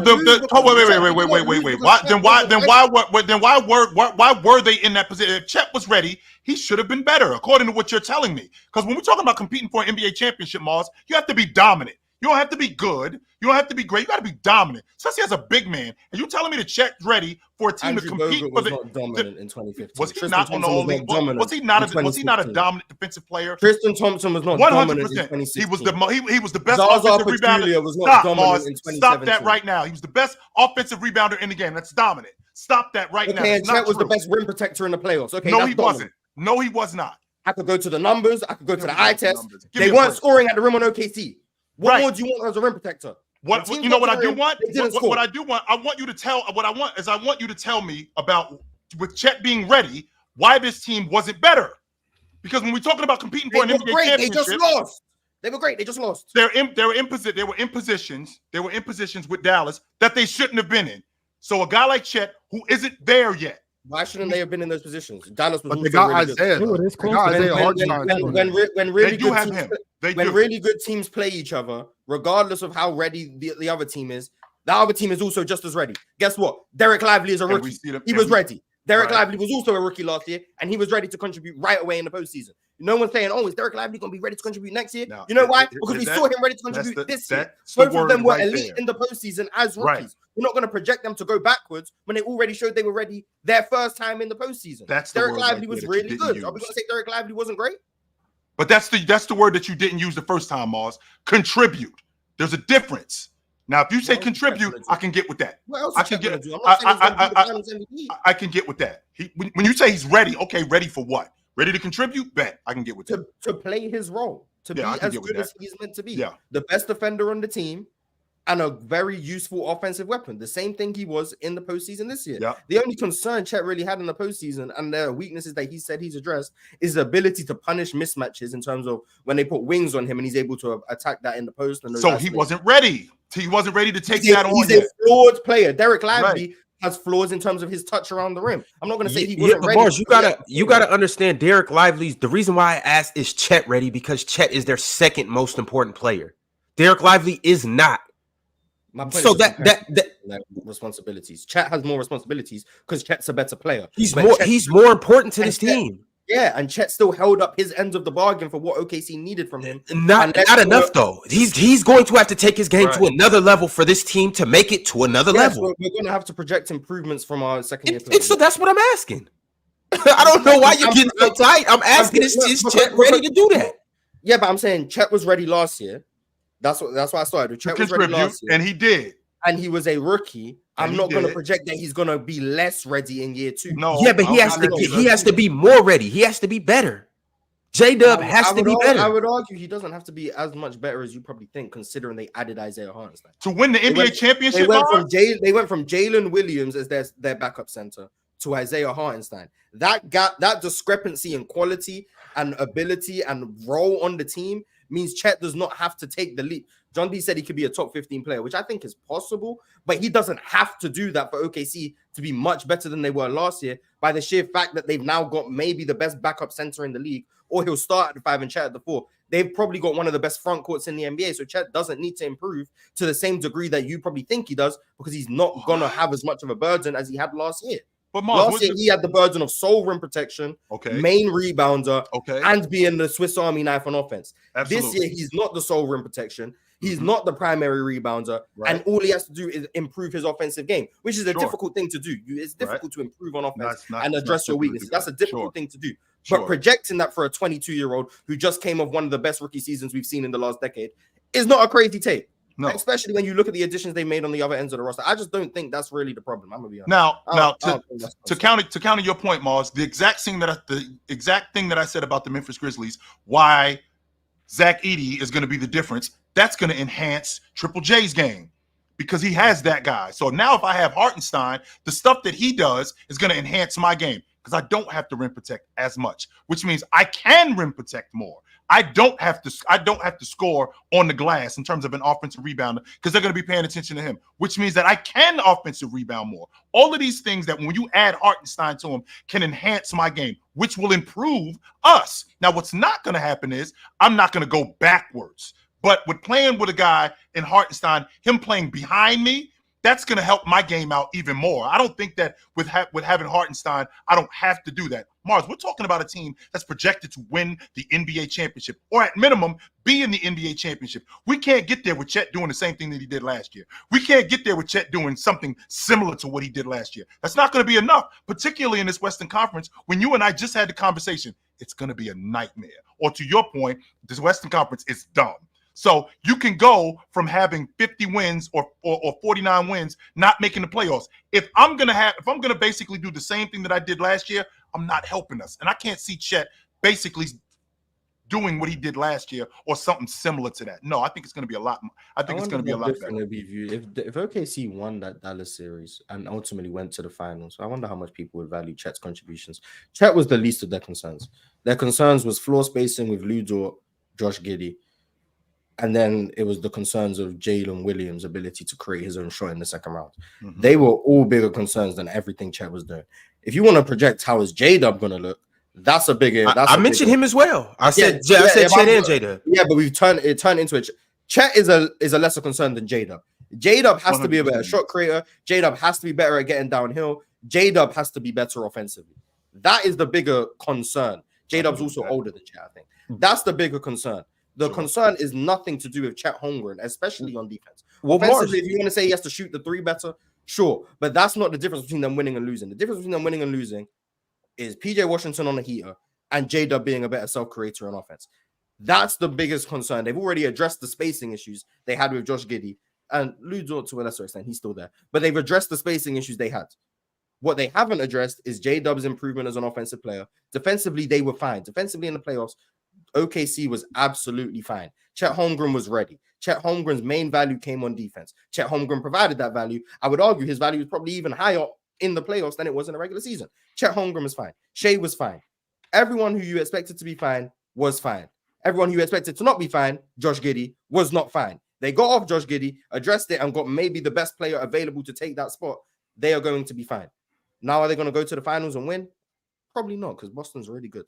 Are they going to go to the finals? Possibly. But they could have gone to the finals last year. The playoffs, like I say, is all about matchups, all about the margins. They lost a very close series. They ended up not going to a game 7 because of a Shea foul on a PJ 3. That if he doesn't foul, PJ probably misses and they might go to a That's game the experience stuff I be talking about, though, Mars. Yeah, it's little things like that that can lose you a series. Foul on threes. Like, it happens. If you want to say that happened because of experience, I guess, but I've seen experienced players do the same thing. So I guess, cool. But that happening, that's the margins in which they lost. I'm not going to say they weren't ready because they lost the series on fine margins alongside someone having an outlier shooting series. When you look at the rest of his career and his playoff run, PJ Washington never replicated anything close to that. They lost in unfortunate circumstances. Dallas handled business. You got to give them their credit. But OKC played that series 10 times. They probably win 5 of them. That's how close that series was. And they've got better. Dallas have got better. The West has gotten better. Yep. But I don't find that to be like, oh, no, they didn't get it done last year. So clearly they weren't experienced enough. I don't think experience is why they lost. I think they lost for a multitude of reasons. And I don't think experience is very high up on that list. It might be a part of it. I just don't think it's very high on that list. Well, I think everything that you just said is valid, but I think we're arguing 2 different points. And the point of Chet not being the issue, that's not the point. The point is that he can't come back like he just was, where you just mentioned not too long ago that Chet doesn't have to be substantially better. Well, again, we're talking about winning the NBA championship here. We're not talking about just being a good playoff team like we were last year. We're talking about taking the next step. We're talking about being a legit contender. We're talking about a team that's trying to win it. So if we're talking about a team that's trying to win it, a guy in Chet, who, again, we saw him stretch the defense. We saw him rim protect, but we did see him a lot of times in the playoffs. In the playoffs particularly, we did see him foul. We did see him miss rebounds. We did see him make mistakes as a flawed player. So sure, he does have to improve this year. He cannot come back as the same player or a little better than he was last year if we're going to have a legit shot at winning the NBA championship. He was not the problem, and I'm not arguing that, which you're arguing that, I think that's valid. He was not the problem. In fact, I'm on record saying that Chet was the difference in what they were doing last year, the year before. I think that's why they ended up at the top of the Western Conference, because of what Chet did, because of what he brought. But with that being said, Chet can't come back the next year as the difference in what we did be something similar. No, he's got to be better if we're talking about winning the NBA. Yeah, to beat Boston, yeah, but I'm not projecting them to win the title. To beat Boston, Chet has to be a top 5 center in the league. He has to address his flaws as a rebounder. He has to address his flaws as a consistent shooter. I'm just saying, to get to the finals, I don't think he has to. To get to the finals, I don't think he has to be exponentially better. I think they would have got to the finals last year. Run that playoffs back 10 times. OKC get out the West 3 times. Minnesota get out the West twice. And Dallas get out the West 3 times, and Denver get out once. Like, we just seen the circumstance where Dallas got out, which is fine, and you give them credit for that. But OKC last year had enough to get out the West. To beat Boston, yes, Chet needs to be better, J-Dub needs to be better, but that's just a testament to how good Boston are. I'm not projecting them to beat Boston. I don't know what John D's doing. I know Ox definitely is, and he already said their ceiling is losing to Boston. I'm pretty sure you believe their ceiling is losing to Boston. None of us have them beating Boston. Chet has to be better to beat Boston. I'm saying Chet doesn't have to be that level of player to get out of the West. Boston is a whole different animal. Boston, you're not beating Boston. The reason I do understand what you're saying about Boston, Miles, but I think where the divide between you and me is when we talk about, you and I have this conversation daily about how dumb the Western Conference is going to be. So we're talking about 7, possibly 8 teams having to win 50 games in order to get in the playoffs. So if we're playing that, yeah, they're gonna do that. Right. So regular season teams and playoff teams aren't the same. No, they're not, because matchups matter 100%. Yeah. But if we're talking about getting out of the West, I am going to have to be better than what I was, because I'm going to have to run into Joker. I'm going to have to run into a better defensive team in Minnesota. I'm going to have to run into a better team in Dallas. I'm going to have to run into a lot of things that I didn't run into during the regular season on a consistent basis. So a guy like Chet, who, again, we saw the flaws in his game that you talked about, with a guy being flawed like he is, I can't have those same flaws with a Western Conference that's going to be better the next year with better teams. You already know how I feel about Houston, and I'm going to let you go, Ox. You already know how I feel about Houston. You already know how I feel about Memphis. With these teams, Chet is going to have to be not substantially better to just win the NBA championship. The Western Conference is going to be a lot better, and I can't see a similar version of him. I got to see a better version of Chet. Memphis to give OKC a run for their money. That'd be a hard-fought 7-game series. I think that's why they got Isaiah Hartenstein. Yeah.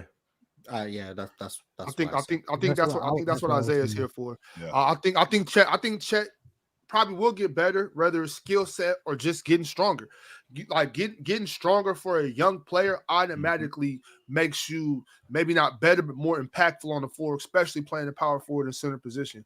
So if he just gets stronger and just continues to just work on simple things, he'll be able to impact more.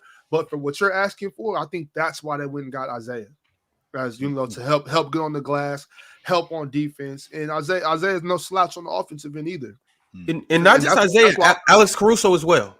Right. Alex Caruso helps him with a lot of shit. I mentioned Alex Caruso earlier. The new additions means that the old roster doesn't have to improve by as much. Right, but these are young players, so I assume that they're going to improve. But to the level of what we're talking about, a jump to be contenders and champions, I don't think that if they just ran it back, that they would be ready to fight the Celtics for the championship. But getting a little better, adding Alex Caruso, adding Isaiah Hartenstein, I think that gets him into contention. That makes him a very serious team. I still think there's plenty of teams in the West that could beat them, but they can beat anybody in the West just the same way. You know, it's basketball, so it works like that. But I think OKC is probably the favorite out West right now, and it's not because Chet got so much better or because J-Dub got so much better. I think it's more so just because they got Alex Caruso and Isaiah Hartenstein. So you think those guys are the difference on that unit? 100%. I mean, like I said, I don't think Alex Caruso can guard De'Aaron Fox, but he's one of the best perimeter defenders out there. You know what I mean? I don't think Isaiah Hartenstein is the best perimeter, down low defender, but he certainly can get on that glass. He can alter shots, you know, he can protect the rim. I think that's what they got those guys for. I think that those two, and we talked about that before the season was even over. Last year, we talked about how important Isaiah Hartenstein was going to be in the free agency. I talked about Orlando possibly going to grab him. A couple other teams we talked about, and when OKC went and got him, which I wasn't expecting, I thought OKC was going to go get a guy like J-Val, but they went and got Isaiah Hartenstein, who I think was a much better fit than J-Val. I think that was a major move. If they wouldn't have got Alex Caruso and only would have got Isaiah Hartenstein, I would still feel like that move alone was huge. But to go get would be huge. To go get Alex Caruso, and you still got my man, the Canadian cat, Lou Dort, man, that perimeter defense that's not no joke. I think OKC is ready to make a push. And you know what? Let's say they won the championship, I wouldn't necessarily be surprised. I would be shocked. I would be blown away. I don't think they're going to do it. But I think that's what they built their roster for. I don't think they're looking at it like Ron. I'm with you on experience. I think experience matters, and I think you can be young and have experience. To your point, Morris, but I do believe that they're trying to win a championship. I think those two moves right there show this team isn't trying to just get better. This team is trying to win a championship. Yeah, I do think they're the scariest team out West, though. When you look at the roster, when you look at the players they got, when you look at their play style, when you look at how young they are and athletic and just their ability to get up and down, I do think they're the scariest team out West. They just have they just up against it. But Arch4 has now entered the chat, and he said, yeah, I came for basketball. I stayed for the bullshit. I like this energy. I don't. Shit is corny. Shout out to Arch4. We got a couple more super chats we're gonna read, and then we're gonna go ahead and get on to the next team. One Unemployment said, chill. Don't call me out like that, man. You know I got fragile masculinity. Ron, where my pills at?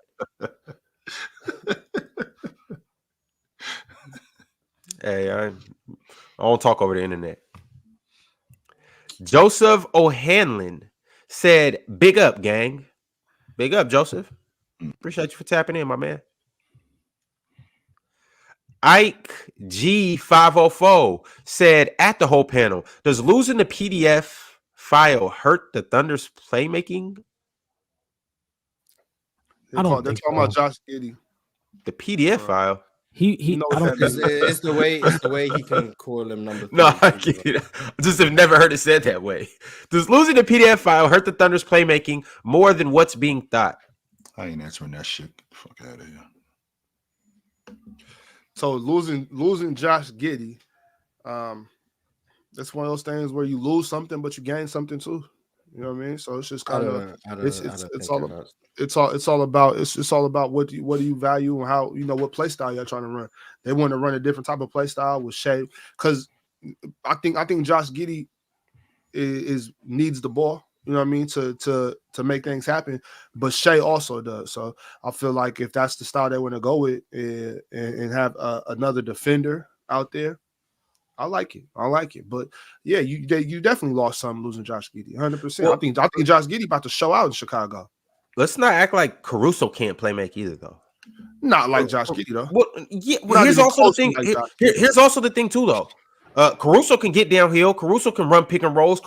I've seen Caruso do those things, and he's good at it. But here's also my thing too with Josh Giddey is it's like the reason why I don't think that they lost too much, and I do think Josh Giddey is that level of playmaker. Reason why I don't think they lost too much is because they weren't putting the ball in his hands anyways. Right, exactly. I could have $1 million, but if I don't have the access to the bank card, then it don't matter. And not because he's whack neither, but we already had a primary ball handler, and who was better. So that kind of that negates what I was gonna say. They weren't getting the value that Josh Giddey provides anyway. So even if he's on another team, they aren't losing it because they never had it. Even if he was capable of it, they never used it in that way. So they aren't losing that value. They're losing the potential of that value, but they never actually had access to that value, whether that's by their decision or not, but they never had it. So I don't think they're going to miss too much, no matter what he does in Chicago. I definitely feel like Josh Giddey brings a lot of value to a team that got scores. Like we were talking about a while back, Josh Giddey going to the Suns or something. Like, you know what I'm saying? Moves like that. Like if something like that would happen, the Suns would be instant favorites for me. You know what I mean? Because Josh Giddey is that good with the basketball. So let the Suns get Ben Simmons. That's not I wouldn't be mad at the Suns getting Ben. Not the same thing. No, it's not. Josh is definitely more of a floor spacer than. He's definitely more of a floor spacer than right. Could y'all please neither one of them is spacing the floor. In fact, it's probably better that Ben Simmons doesn't shoot. It's better than Josh Giddey shooting. Like, you're wasting a possession when Josh Giddey shoots. You're not wasting a possession because Ben Simmons ain't going to shoot. He's going to pass to someone else. And he just I just got to see Ben Simmons play for a couple of games before we get to doing this. Right, we're gonna see it. We'll revisit. Yeah. All right, y'all. The Minnesota Timberwolves. Let's go ahead and talk about them. Before we get into this, though, Ant stepped into the chat, and he has some things to say about this upcoming season and his expectations of himself. Y'all, obviously, let me know if you can hear this. No. To be we good. MVP of this league one day. Yeah, hell yeah, for sure. No question. And that's what I'm going for, man. You know, at this point, ain't nothing else to go for. I got a great team. I got no excuses to win games. Great coaching staff, great organization. Now it's on me to make it happen. So I'm definitely going for it. Ain't nothing else to go for. I think he means in the regular season. I'm assuming. Chill out, Ox. Chill out, Ox.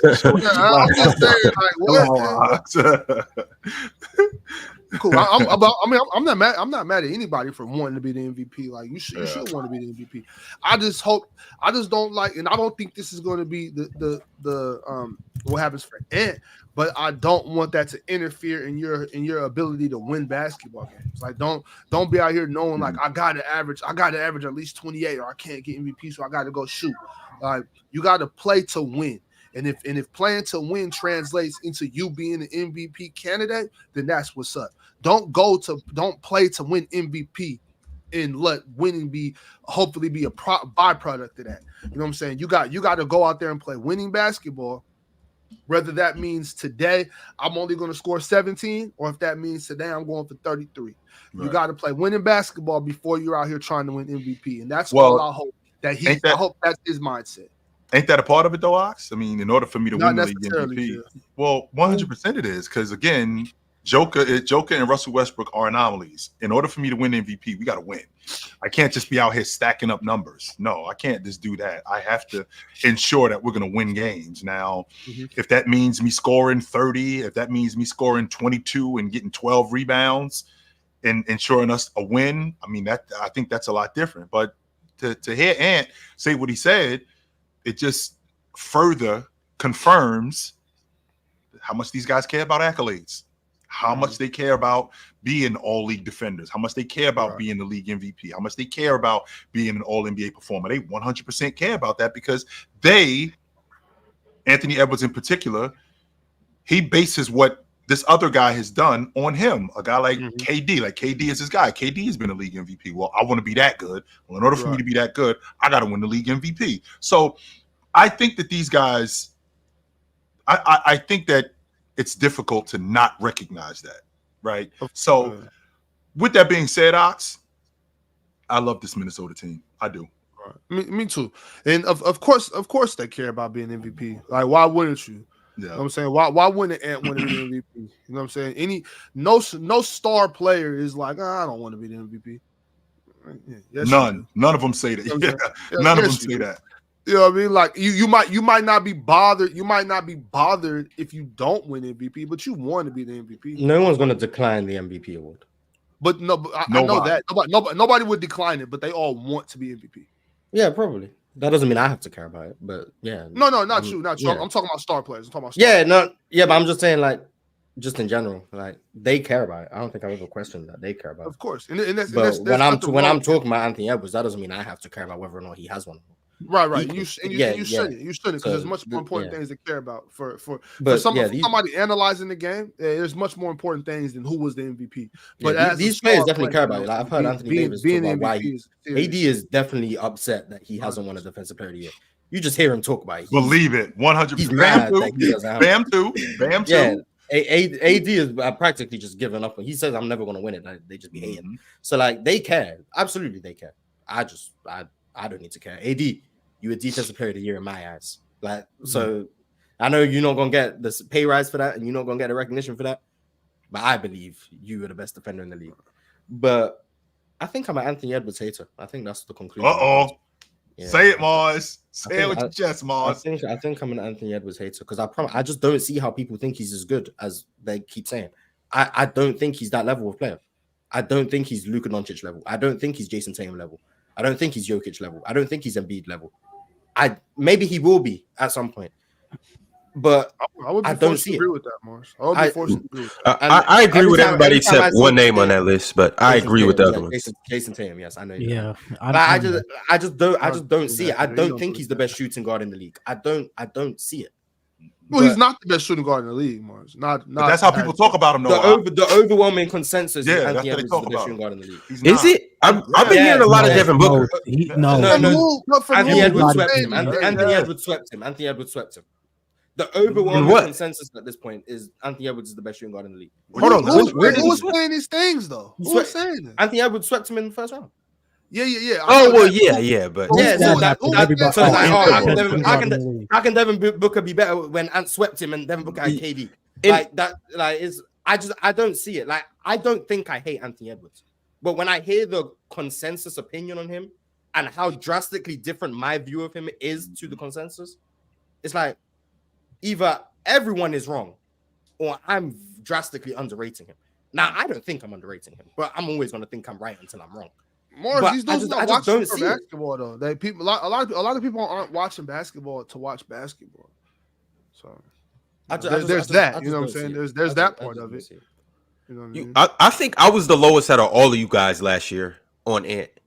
The playoffs showed me a little. It showed me some more out of Ant. It showed me some of the things that you guys do say, and maybe not you guys up here. More so, just a general consensus. Some of the things you guys do say about Ant. I actually like Ant a whole lot more now. Now, do I think he's better than Devin Booker? Hell no. Do I think he's better than Donovan Mitchell? No. That's up for debate. No. But I got him as number 3, as the third best shooting guard.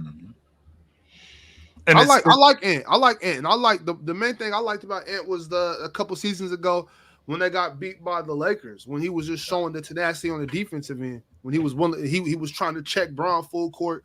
You know what I mean? Like, yep. I like that he competes on both ends of the floor. I think he has the potential to be up there. It's more so decision making and what he's going to do in the fourth quarter that's going to elevate him up to that realm. But I think he's a really good young player. I like Ant. I like his personality. I like the way he talks shit. I like the way he answers questions. I like how he's a high energy guy.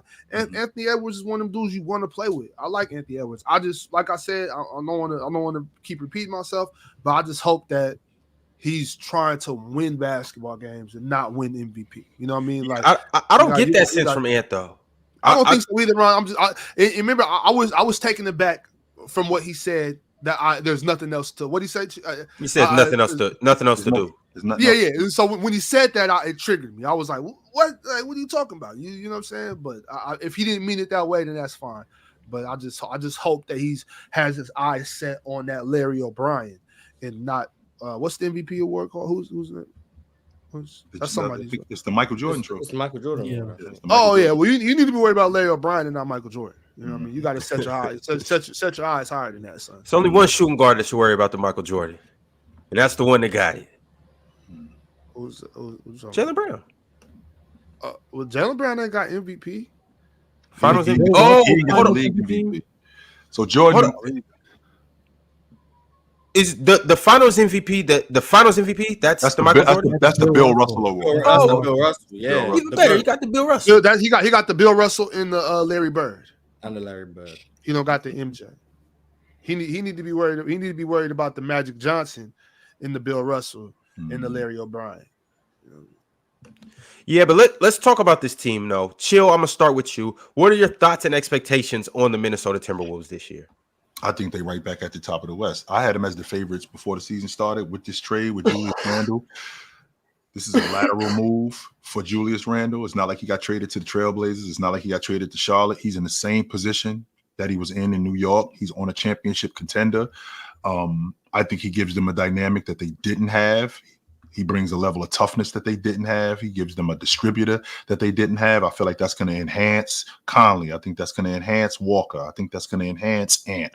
I think that's going to enhance DiVincenzo. And I think that's going to enhance Naz Reid, because a guy who can get downhill like that and score in the paint the way he does, a guy that's on the glass like that collapses the defense, and Julius Randle, who's able to kick out to guys at the long ball line, to guys in the mid-range, the way he does, I think that makes them substantially better just as a jump shooting team. Now, when you add guys like DiVincenzo, first of all, you added him on a cheap, a guy that's $35 million over the next 3 years. I think that's a pretty big deal. And a guy who can shoot the basketball in the manner that he can shoot the basketball, that makes them so much better. But I think that their rotation guys are a big deal. But to Mars's point and to Ox's point, when you think about a guy that's the difference, Ron, your guy has to be better this year. Just like I just talked about with Chet having to take that next step in order for them to win the NBA championship, or not necessarily win the NBA championship, but to get to the finals, he's got to be substantially better. Jaden McDaniels got to be a better offensive player this year, particularly a scorer.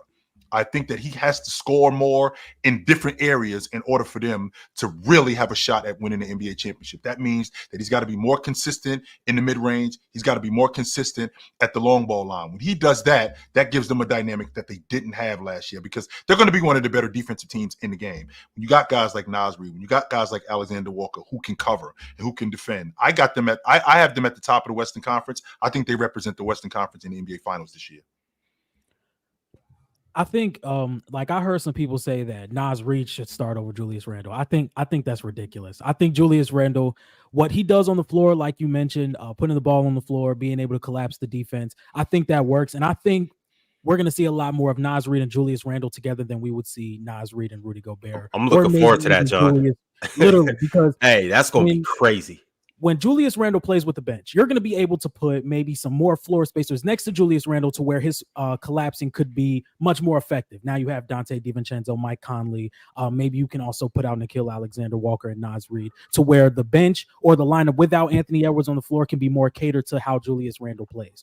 And I think it's going to take a minute for them to really get it down packed. But I think if they do, and it happens earlier than people expect, I still think there's a world where they can go to the Western Conference Finals. Now, I'm not banking on it, but I think Julius Randle can be a plus offensively. It's just not going to be the way that Cat was. And that's why people are so hesitant on saying this team is going to be as good. And I think he brings something to this offense that Cat didn't, and they definitely got better with their depth. You know, bringing in a guy like Dante DiVincenzo. We're gonna have to see what Rob Dillingham and Terrence Shannon are as rookies, but you still have Nikhil. Naz Reid is going to be a great player off the bench. He was the 6th man of the year last year. I still think this team is very good.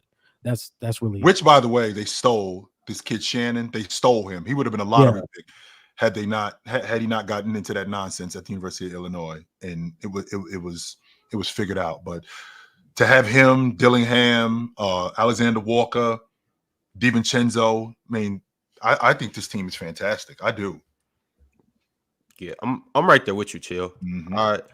Like when I was talking about OKC, this is one of the teams that I think is going to be a tough out for OKC. I personally like Julius and Rudy Gobert. I like Rudy Gobert and Naz Reid. We seen that in the playoffs last year. We know that those two fit well together. But more so, I like Julius and Naz Reid playing together in the front court. Like John said, I think that their versatility is through the roof. If you ask me, they got Jaden McDaniels. He can also fill in at the 4 as well. And then they got younger guys that we don't know what they're going to contribute, but whether they contribute or not, the older guys that they got is that they're there too. But younger guys, you know the 2 guys that they just drafted, but a young guy like Leonard Miller, I'm eager to see what he brings to the table this year. Was very high on him coming in, and this team just from top to bottom, I don't think nobody wants to mess with the Wolves. And I've talked about that perimeter defense. Dante DiVincenzo partnered up with Nickeil Alexander-Walker. Partnered up with Jaden McDaniels, partnered up with Ant Edwards too. Well, that's nothing to play around with. Honest question to you guys: how much losing Cat does that affect Minnesota? I think it affects what they were trying to do defensively. Like if you were to see how they were guarding Minnesota, I don't think they'll be able to do that the way they did last year. I also think the floor spacing can be important.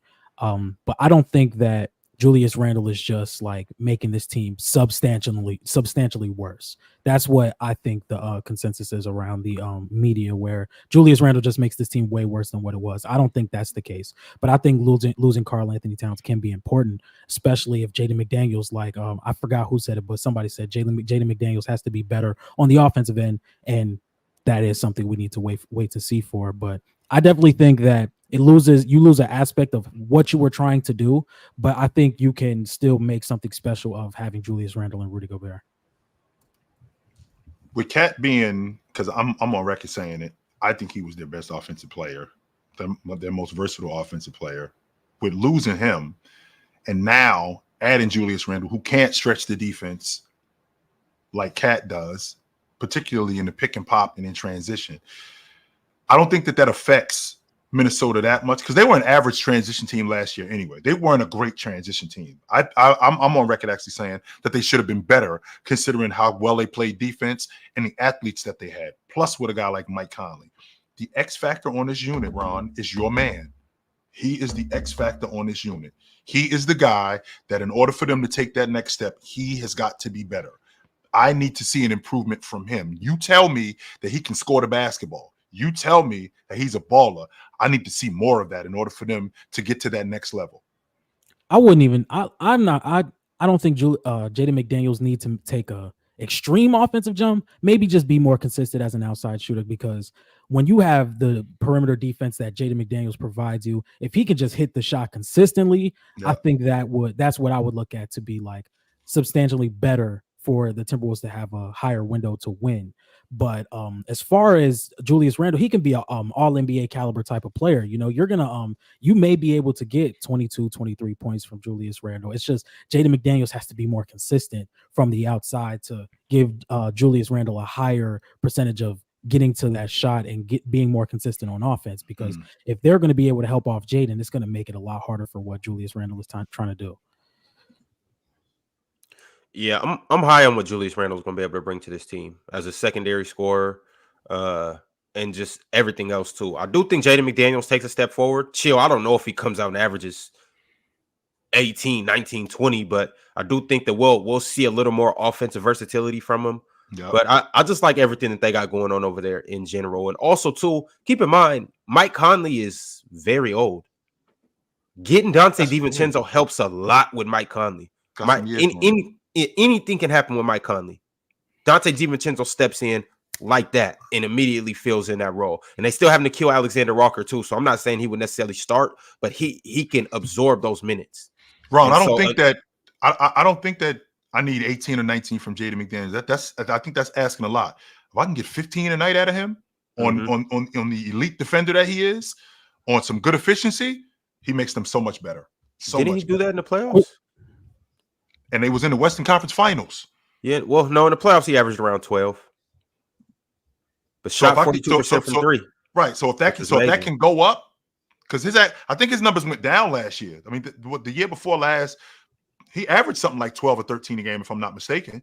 And then last year, I think it went down. So if I can get those numbers to go up to, like I said, 14, 15 a game, and I can get and I can get the level of defense that he plays when he plays at an all-league defensive level, I think that because this team, that's their mantra. Their mantra is based on them being a defensive-minded team who can score. And I need Anthony Edwards to be – when Anthony Edwards talks about being the league MVP, a lot of the stuff has to change with you. Your ability to process defenses, your ability to stay consistent in your shot. Mars doesn't like him as a shooter. We saw him come out early and be a damn good shooter in the mid-range particularly, and then it just fell off a cliff.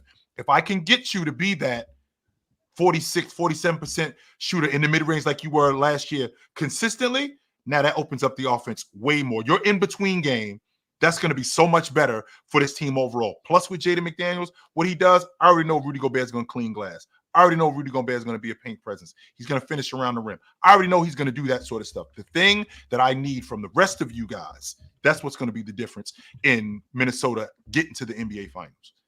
Yo, Mars, can you talk to me about the Wolves? I think they got worse in the short term to get good in the long term. I think Julius Randle is becoming underrated. I do think he's a valuable player. Flawed, but valuable. Mm-hmm. I don't really like his fit here. I think he's a much better ball handler. I think equating him to Cat in terms of can he replicate what Cat does, I think is why a lot more people are low on this. I don't think he's going to be asked to be Karl Anthony Towns. He plays completely differently. He plays in different areas of the floor. Much better ball handler, better driver. I'd say he's more physical, but then also takes worse shots, holds the ball longer.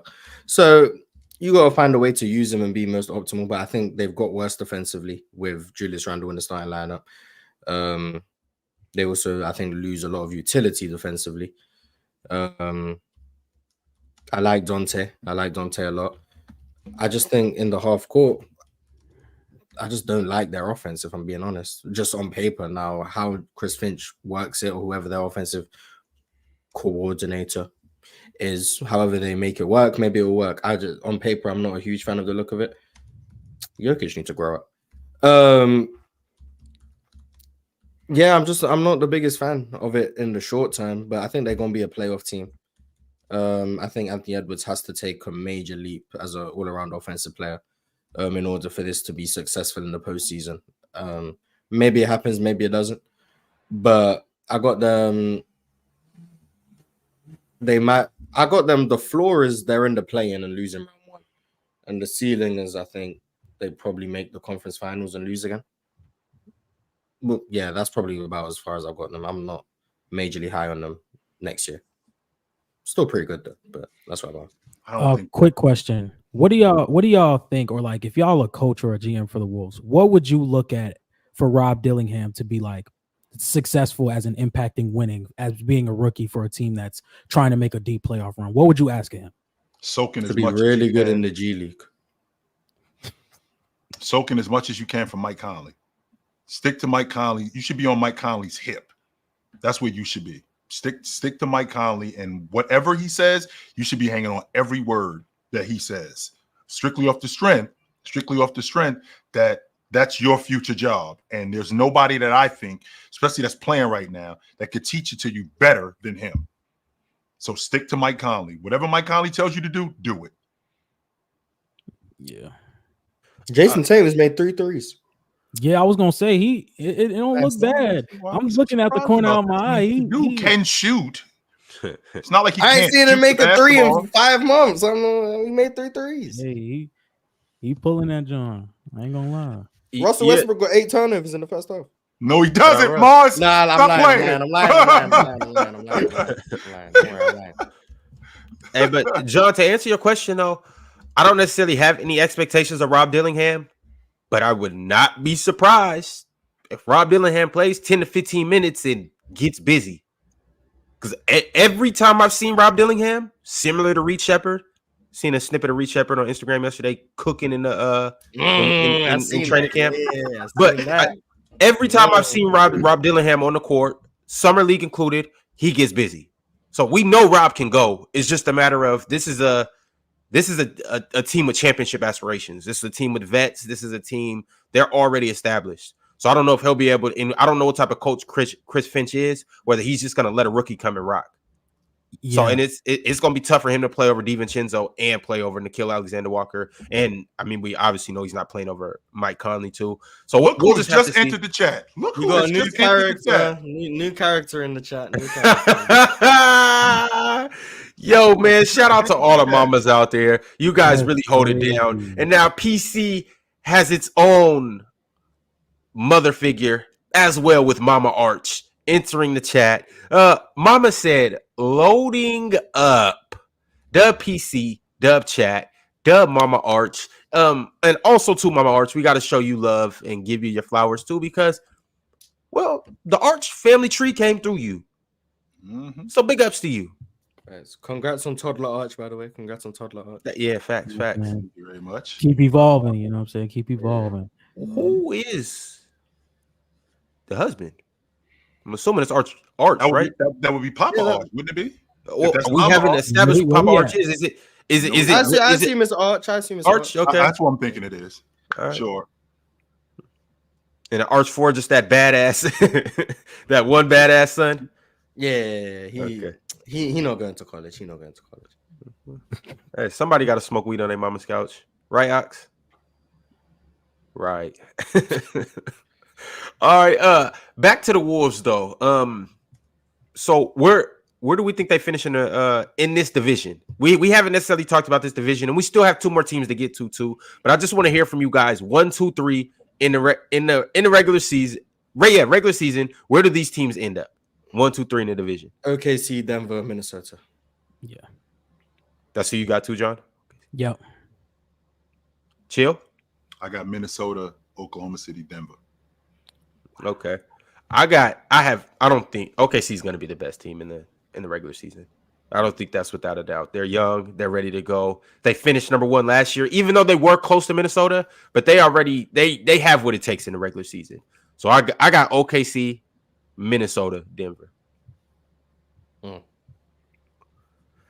But all right, y'all, let's go ahead and move on to the next team that we have. Now we get into some real hoops. Finally, yeah. Now we get into where I want to be. Where are we? Hopefully we in Portland. You want to go to Portland? I really have no selections with these two. I'm like the Trailblazers. Let's do it. All right, we Trailblazers. We're gonna come up to the Pacific Northwest and talk about the Portland Trailblazers. Mars, since you want to talk about them first, let's go ahead and do it. I'm gonna kick the rock to you. Talk to me about the Blazers, your expectations, and what you're looking forward to or not looking forward to with this team. I've been seeing some of these scrimmages, man. I've seen DeAndre Ayton play through contact. That's what I've seen. I don't know. I'm not gonna say he heard me, but I think someone been telling him, man, he got to lock in. He's 7 foot 250. We might want to play with some physicality. Maybe it's Donovan Klingon coming in. Maybe I don't know. Maybe he felt his job was in jeopardy. I seen DeAndre Ayton play through some contact. If they get a good DeAndre Ayton at basketball, they still gonna stink, but the trade value gonna go up. DeAndre Ayton a really good player if he gonna play basketball the way that basketball meant to be played. So I seen that. I was like, I like what I'm seeing. I mean, I like the energy he came into training camp with. I like the energy he came into media day with. He looked like he happy to be there. He looked engaged. Now, if he does all of this in training camp and preseason and then goes back to the regular season, he's playing soft, then all right, GG's. But I like what I've seen. I think Scoot is primed to have a productive second year. I like the way he was closing the year. It seemed like the jump shot was really coming around for him, which is not something I expected to happen as soon as it looked like it was happening. So that's something that I'm relatively optimistic about. Mm-hmm. I feel he's got the tools to be a really productive point guard, whether that's next year or just in the near future. I'm high on that. So I think Scoot, with the opportunity he's going to have this year, that's really interesting. Shaden Sharp, a fully healthy season, hopefully. That's wonderful, because I'm trying to tell you guys, Shaden Sharp he nice. Tumani Kamara, if he can become a better offensive player. They've got really nice young pieces. Now they're going to be the worst team in the conference. Let me make no mistake about that. But they are going to be the worst team in the conference by design. They want Cooper Flagg. There's no hiding the fact they want Cooper Flagg. Chauncey Billups knows they want Cooper Flagg. Who's their GM? Who's their GM? Joe Cronin, is that his name? Yes. He wants Cooper Flagg. Scoot wants Cooper Flagg. Donovan Klingon wants Cooper Flagg. They all want Cooper Flagg. So they know what they're playing for. But I like the pieces they have over there. They might be an entertaining team to watch, just to see like how the young guys look while they're losing. So definitely a team I'm gonna keep my eye on. I mean, I'm always gonna watch when Shaden Sharp out there. I like what Portland got going on for the future. I really like Donovan Klingon. I really like Scoot. Denny Avdia on the court. Really like. I think they're going to trade DeAndre Ayton and Anthony Simons at some point. But other than that, and probably Jeremy Grant. But other than that, yeah, I really like the team they got over there. And them in the Cooper Flagg sweepstakes is right where they need to be. So they got good young talent, but also they know what they're trying to do this season. So perfect spot for Portland, I think. They're going to be really successful in being unsuccessful. Knowing Chauncey Billups, he probably doesn't think that. No. Even he knows. He might want to win, but he knows. Last season, he knew they were tanking. I was watching the Portland Trailblazers were playing games. They were competing in the first half. Mystery injury to DeAndre Ayton for the second half. He's not going to play. Mystery injury. Like they know what they were doing. They know, they know what was happening. They know what the goal was. Was Klingon worth it? Was Klingon a good pickup? Great pickup. Jeremy Grant hasn't played a game in April in I think 4 seasons. Like they know what's happening. They trying to lose. They were trying to lose last year. They're trying to lose this year. They know how it's meant to be. So yeah, I really like Portland for what they're trying to do, and hopefully they do get Cooper Flagg, because I think that'll be a great win for them. So you looking at a future of Scoot Henderson, Shaden Sharp, Donovan Klingon, Denny Avdia, Cooper Flagg, Cooper Flagg. Yeah, okay, that's not too bad. That's solid. That's not too bad at all. I do before now, John, Chill, Ox. I do want to hear how you guys feel about the Portland Trailblazers. But Marge brought up Cooper Flagg, and it's some things that were said about Cooper Flagg that I want to ask you guys if you have these same concerns. Obviously, despite the hype, there was an NBA exec that said something regarding Cooper Flagg being the number 1 pick in the 2025 draft. He said, "I'm going into this year with an open mind about who the number 1 pick might be. I need to see if Cooper Flagg is indeed the number 1 type offensive option who can be expected to carry a team at some point in his career, or if he's more of a superstar role player who is better suited as your second or third best player. Every year, there are surprises. New players pop up and others take an unexpected leap." So do you guys think that Cooper Flagg is undoubtedly, at this moment in time, the number 1? So, Mars, you're not even worried about it. Oh, wait, the number 1 what? Number 1 pick? Overall pick, yeah. Yeah, there's no question. Portland Trailblazers get the number 1 pick, and that GM passes on him. He's getting fired. Yeah, there's no question in my mind he's the number 1 pick. 100%. I do have questions about how good he is offensively, but I have that even still saying he's the number 1 pick. Defensively, you don't pass on what he can do. Just offensively, even if he's not a number 1 offensive option type guy, which I don't really think he is right now. I'm not a huge fan of his handle. I don't know how much I buy into the jump shot, the self-creation, all of those things. I have concerns, but I don't view him as that type of player. Just what he can do, that's a number 1 pick. Unless Ace Bailey is the best scorer in college basketball next year, I don't see a world in which he's not the number 1 pick. I gotta see Ace play some more. I've seen so little of Ace Bailey play that I can't really speak on his game at all. So I got to check him out to see how he compares. I think Cooper Flagg's offensive game is being slept on. When you see the maturity in his offensive game, I think he's like that. You know what I'm saying? The defense is there, but I think he slept on that offensive end. He moves with pace. He's not rushing anything. And I know if Penn was here, he'd say, well, look at the competition he's playing against. And I think that's a very good point that Penn makes. But it's just levels up, though. It's levels up. His maturity on the offensive end, he's usually, he pull up when he wants to, he attack when he wants to, he get on the block, he does whatever he wants. He does it at his pace. He's not rushed. It's fluid, smooth, strong, he's athletic, long. Ox, when you saw him playing against Team USA, did that sway you at all? Oh no! I didn't need to be swayed. I was. It swayed me. My mind, sure did. Yeah. That's right. Okay. Ron wasn't there yet. My mind been made up. But so you already had your mind made up about him. Well, yeah, because chill. This is one thing I learned when I was 17. When I was 17, I learned I'm better than him. Mm-hmm. He's 24, 25. I'm better than him, but that's a grown ass man, and I can't fuck with him. You know what I'm saying? Just physically. Mm-hmm. But now when I see him 17, 18, playing 25, 26, 27, superstars and able to compete physically. Yeah. Come on, man. You're not at 17, you're not supposed to be able to physically play with 26, 27, 28-year-olds. You can be just as good as them, but when you get into that paint, you're trying to rebound, you get on the block. Chill, when you get on the block with somebody, you remember the picture with Cat and DeMarcus when you're on the block, who's not moving, you're like, what the fuck is going on? You know what I'm saying? I can't get my shit off.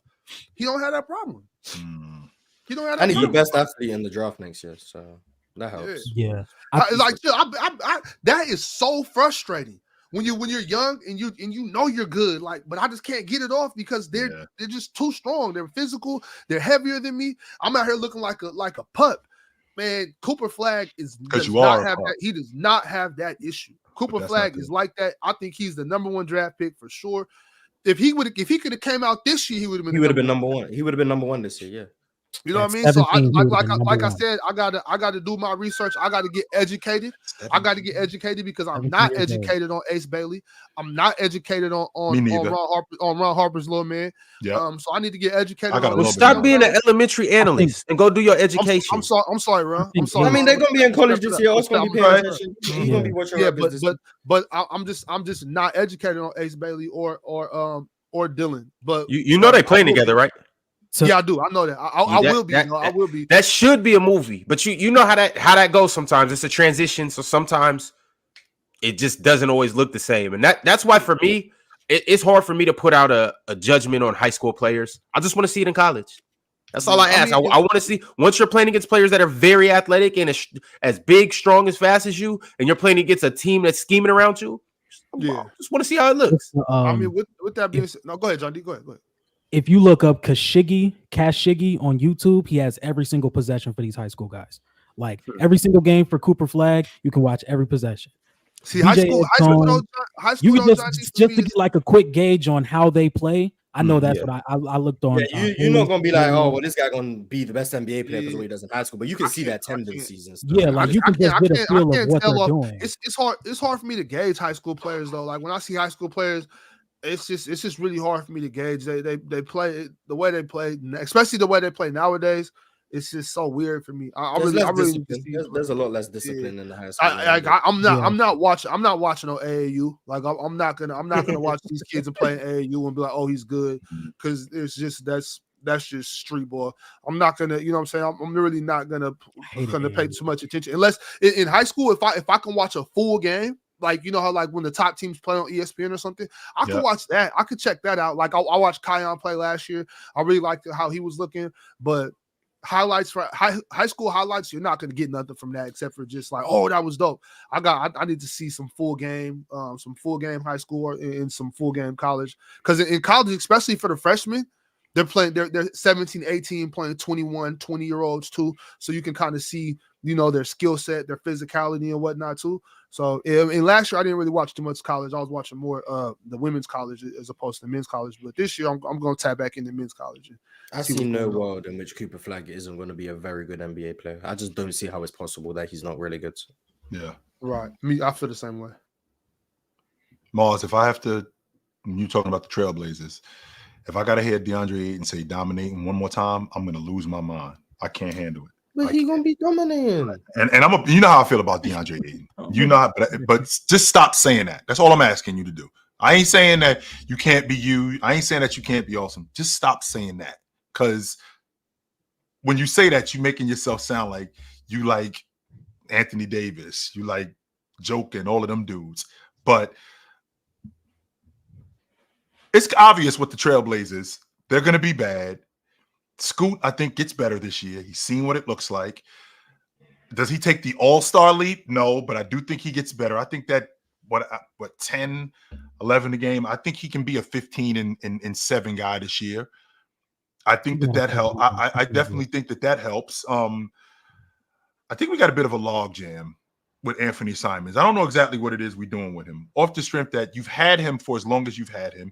They got him, in fact, through AAU, and they basically raised him, right? So with turning him into a player, I don't really like the idea of handing him over to somebody else, right? I've never been that kind of guy. I've always been the type of dude that, you know, I'm a little bit different, John, in the aspect that, you know, I found this chick, she a hood chick, I turned her into something dope, and then now I'm gonna give her to the next dude. Nah, I ain't trying to hear that. No, you turned her into something, hold on to her, right? So man, chill. Sometimes you got to turn her into something and give her away so you can get something better. But that's the thing. When I think of that's a fact, Ron. That is not your opinion. That is a fact. But when I think about what Anthony Simons can be, like a 20+ a game guy, plus with what Scoot can be, I think this can be a backcourt of the future. And with Ayton, fan of like the shorter backcourts. That's just me. It's gonna be shading, man. I don't. It's cool. It's gonna. Mars has always been big on shading. I haven't seen enough of him, right? I haven't seen enough of him to really get a good gauge on him. I've seen the super freak athlete that he is. I won't argue that. No, you'll not get an argument out of me out of that. I've seen the super freak athlete that he is. Can we put the other stuff into that, though? Can we put the ball handling? Can we put the IQ? Can we put the mid-range jump shot? Can we put that stuff on a consistent basis into what exactly it is that you're talking about? If we can do that, then I think we're on to something. I actually think he should play in the mid-range a little more. I mean, when I watch him, he plays a lot like pick and roll, pull up three. You know, I think he's a solid spot-up shooter, or he can be a solid spot-up shooter. But when I watch him, I would just love to see him play in the mid-range a little bit more than he actually does. Yeah, the thing that's most interesting to me is there is no Malcolm Brogdon over here. They have Devontae Graham as their only other point guard. And I mean, Anthony Simons can play spot minutes, but he's probably not going to. So, Scoot Henderson, you're going to have to lace up your shoes and ball this year, brother. You have the keys to the organization as the point guard. I like so it. I'm interested to see how he looks this year. He finished off the season fairly good, right, y'all? And don't leave out, Ron, that not only he made like 7 threes against us to close the season. And Mon, don't leave out that, okay, not only is he the point guard of the future, he got a point guard as a coach. So who better to learn from than this guy in Chauncey Billups? So, I mean, I think that they're on to something in terms of the young collection of talent. I think they got a log jam at the guard spot, and I think they got a log jam at the 5 spot. I'm already on record saying that the New York Knicks need to call up the Portland Trailblazers and ask for Robbie Williams. I think they'll hand him over for a bucket of extra crispy and a 6-pack. Got him on the cheap. And with him, you guys, I don't think that they trade in DeAndre Ayton unless Klingon turns out to be that right from the beginning and he makes Ayton expendable. Somebody got to go chill. Because if Ayton comes out this year and Portland's not that good, but they're competitive, and to your point, Mars, Ayton's 20 and 11, and he's in the top 5, top 10 and rebounding again like he was last year, it's going to be hard to move off of him. It's going to be the Ben Simmons thing. If he's too good, pack him up. They're trying to lose. They don't need DeAndre Ayton. They need Cooper Flagg. So if DeAndre Ayton is too impactful, trade him to the Pelicans. And it's some Ox, before I get into that, can I hear how you feel about the Blazers? I guess so. I mean, you will be the one that attends the most Blazers games this year. And by the way, Ox, I might have to get on a bird and head up to Portland to come check out a game. I might have to do that. Do that. What team, chill? I don't know, but I might have to jump on a plane. No, you know it's gonna be Portland versus Boston. What we doing, man? I'm chill. If you do that, I'm driving south. I'm gonna meet y'all there. Let me know, because that's the only thing. That's the only thing that Portland can offer for me this year is cheap tickets. So you know what I mean. The ticket prices dropped when Dame left. So you know what I mean. So that's all Portland got for me is just cheap tickets so I can go watch other teams play. I'm not high on anybody over there. I think we might have been a little hard on the young fella, Scoot. I think we might have been a little hard on Scoot. I think maybe we give him a little time to develop. He is coming up under Chauncey Billups, like you said, Chill. So you know he has opportunity to learn there. I like Anthony Simons. I'm surprised he's still on the roster.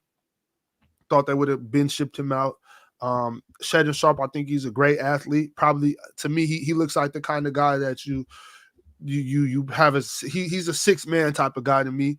I'm not sure what to expect from Klingon yet. Rob Williams and DeAndre Ayton, I'm pretty sure he's gonna get traded. But man, Chill, Ron, Morris, John D. I have nothing else to say about the Portland Trailblazers. Are they gonna be garbage?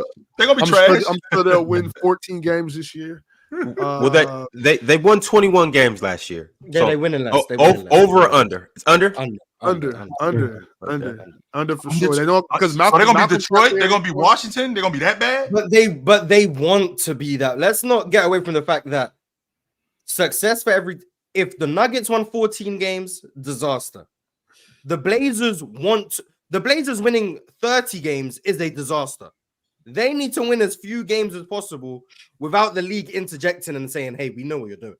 That's what they need to play the fine line. Y'all slick. We on to y'all. Yeah, they need to play the fine line of okay, you can't go 0-82, but you need to win enough games to where the league won't say anything about the fact that we know. So what? 17, 16, 17? That's their range. 14 to 18 is where they're gonna be. Right. That's where they're gonna be. And 3 of them wins are gonna come in the first month. Yeah, I'm not mad at it. The one thing I know is that the Motor Center going to be rocking regardless. You know what I'm saying? That's one thing. That's one thing I know about Portland. The Motor Center going to be rocking. It don't matter. So, and shout out to old girl over there who tried to play me on those season tickets. You know what I mean? She tried to play you, Ox. Tried to play me, Chill. Call me 2 days like, man, the season tickets this year are going for this. I said, yo, isn't Dame about to leave? She was like, no, he just had a meeting with management. He said he wants to be here. The very next day, Chill, he was out of there. I called her back, so the ticket price dropped, huh? She's like, we're still working it out. Yeah, all right. We'll see. But it's not even working no more. Y'all mentioned DeAndre Ayton being traded. Ox also mentioned Anthony Simons. Do we think that Jeremy Grant's going to stick around? No. No. That's right. He's going to have a really nice value at the deadline. Yeah, he got to go too. Why are we waiting to the deadline? Why are we waiting that far? December 15th. Too much. That's okay. December 15th is when the stock market opens. Okay, let's make sure we remember that. Wait, chill. Before when can they make trades? December 15th. So they can make trades up until then? No, we start the season. You can't start trading until this. That's when the stock market opens on December 15th. That's when you can start making trades. When can you stop trading? Because at the deadline, right? At the deadline in February, you can't make any trades. Wait. Okay, but James Harden got traded once the season had started last year. Because the New York and Minnesota just made that trade. So when do you have to stop? When do you have to get your trades in? When does it stop? I thought when the season started. Okay. That's what I'm James Harden got traded after the season started last year. Did he? The Sixers played like 4 games and he was still on the team. And then I didn't think I thought you could make trades immediately. I thought it was December. I think December the 15th is when I think it's something to do with contract extension players or something. Okay. All my knowledge on trades and stuff, I'm gonna be honest, I just be watching the product on the court. I don't know this stuff. All of my knowledge comes from 2K. Sometimes when I be trying to make trades on my league, it'd be like, you can't trade this guy for this many days. And I'm like, okay, I assume it's something to do with turn that right off. That's as far as I've got. That's all my knowledge. I don't know the rules of this stuff. I'm gonna be honest. I'm still trying to figure out the second. Oh, Mad Max said chill talking about trading people for recently signed. Sabotaging me in my league. Is that what it is? Okay. Yeah, I think if you just signed, you can't. I turn it off. Could Jeremy Stepien rule? I'm trying to trade with my picks and they won't let me. Chill. Could Jeremy Grant fill in or fit in with the Cavs?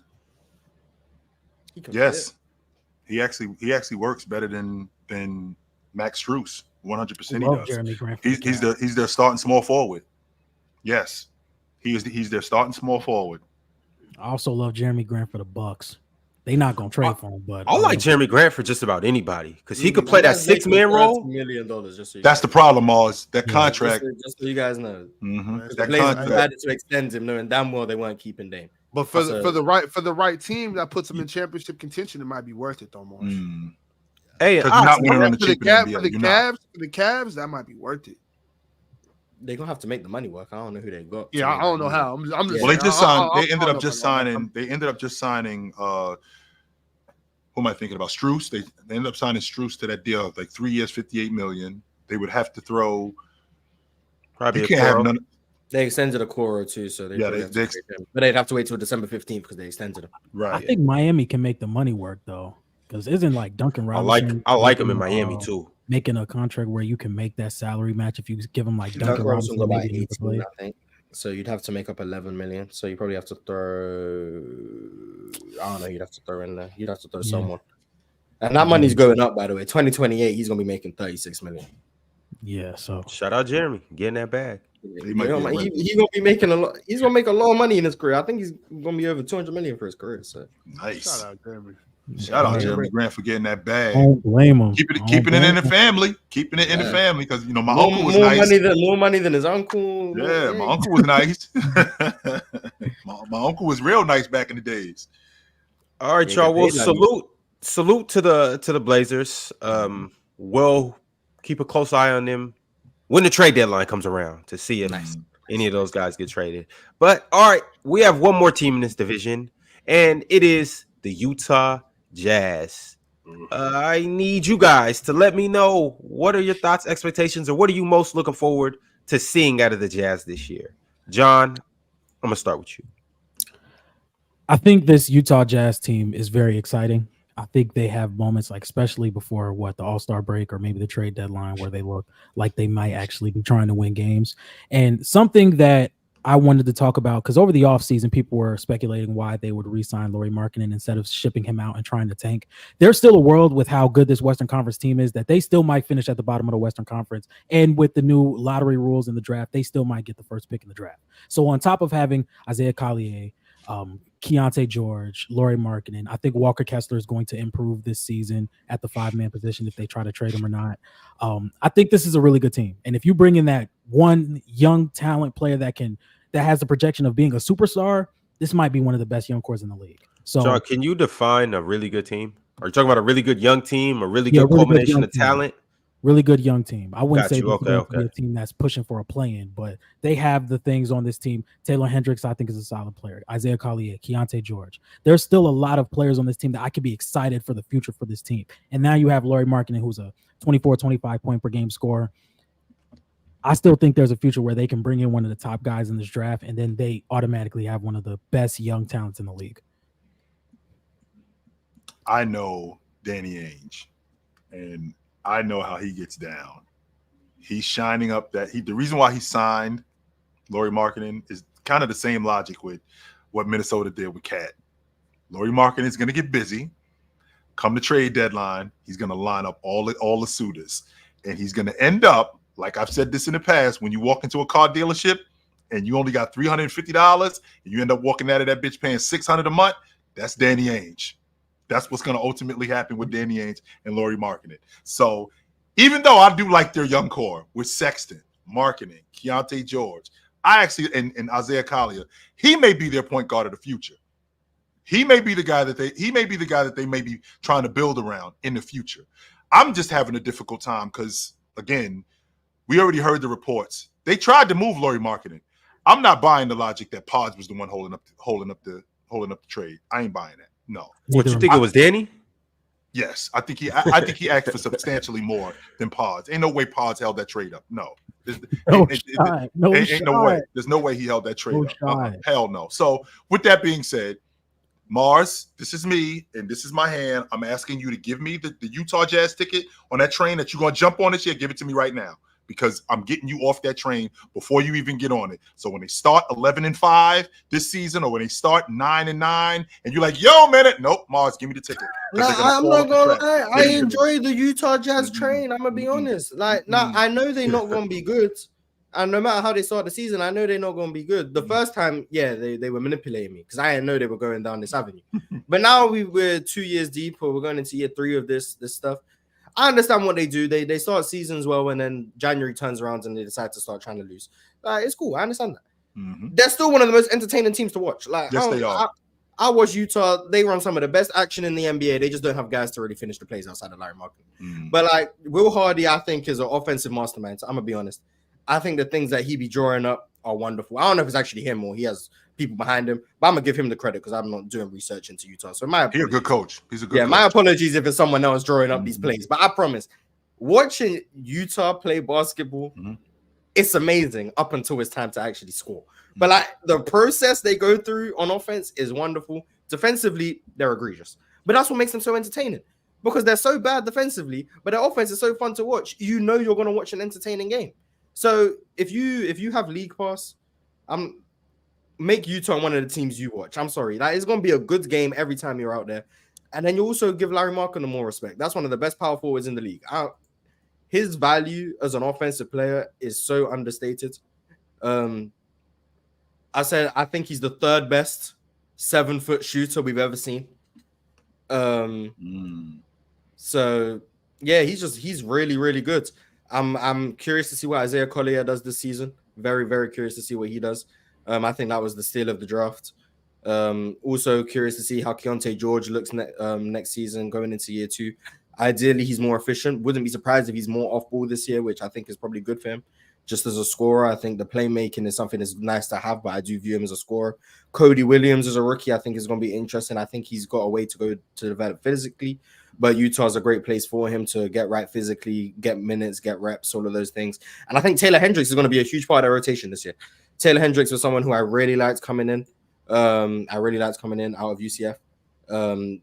Defensively, I think his versatility, his switchability are all really nice things, plus some rim protection value he has.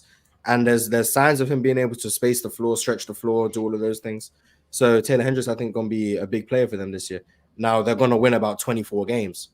But it's going to be a really entertaining 24 games. So Utah's going to be a team I'm going to watch a lot of this year.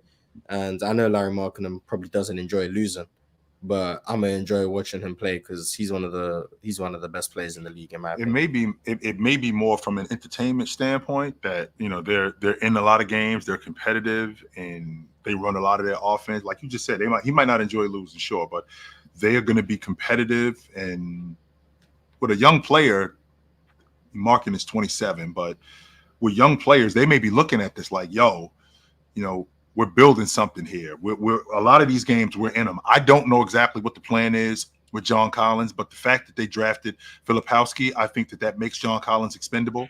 And he's not really making a lot of money. So I think that they can move off of him at some point. When I look at this Jazz team, I am on your page, Mars, in the fact that Will Hardy is a damn good coach. I do. I think that he's a damn good coach.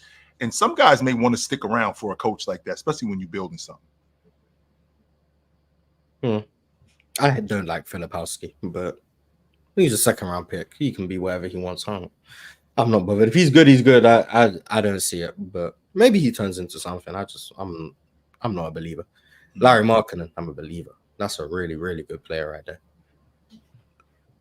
Yo, Big Ox, Utah Jazz. Thoughts, feelings, concerns, predictions? I don't know what direction they're going in. Like, I'm not sure what their angle is. I don't know if they're trying to win. I don't know what's going on over there. I don't think they're competitive at all.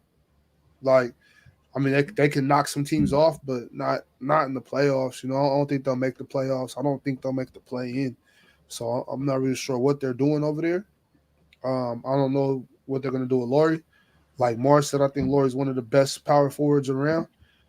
He has a lot of value, but he's not good enough to carry.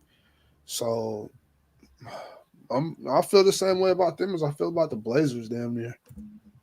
I'm not high on them. I don't think they can make any noise in the West at all. So They also in the Cooper Flagg sweepstakes. So yeah, for The sure. Jazz? I mean, they should be. They should be for sure. Yo. that's a 14. Maury? Yo. Yeah, they should be in the Cooper. That'd be all right. he go there. But all right, y'all. We have some super chats to get into. We are at the tail end of the show. Appreciate everybody that has stuck around this long. If you've been in here for the whole time, salute to you. You're a GOAT. Keep going, chat. But don't start going until you like the video. And if you've been going, stop going and then like the video. Subscribe if you haven't and become a member as well.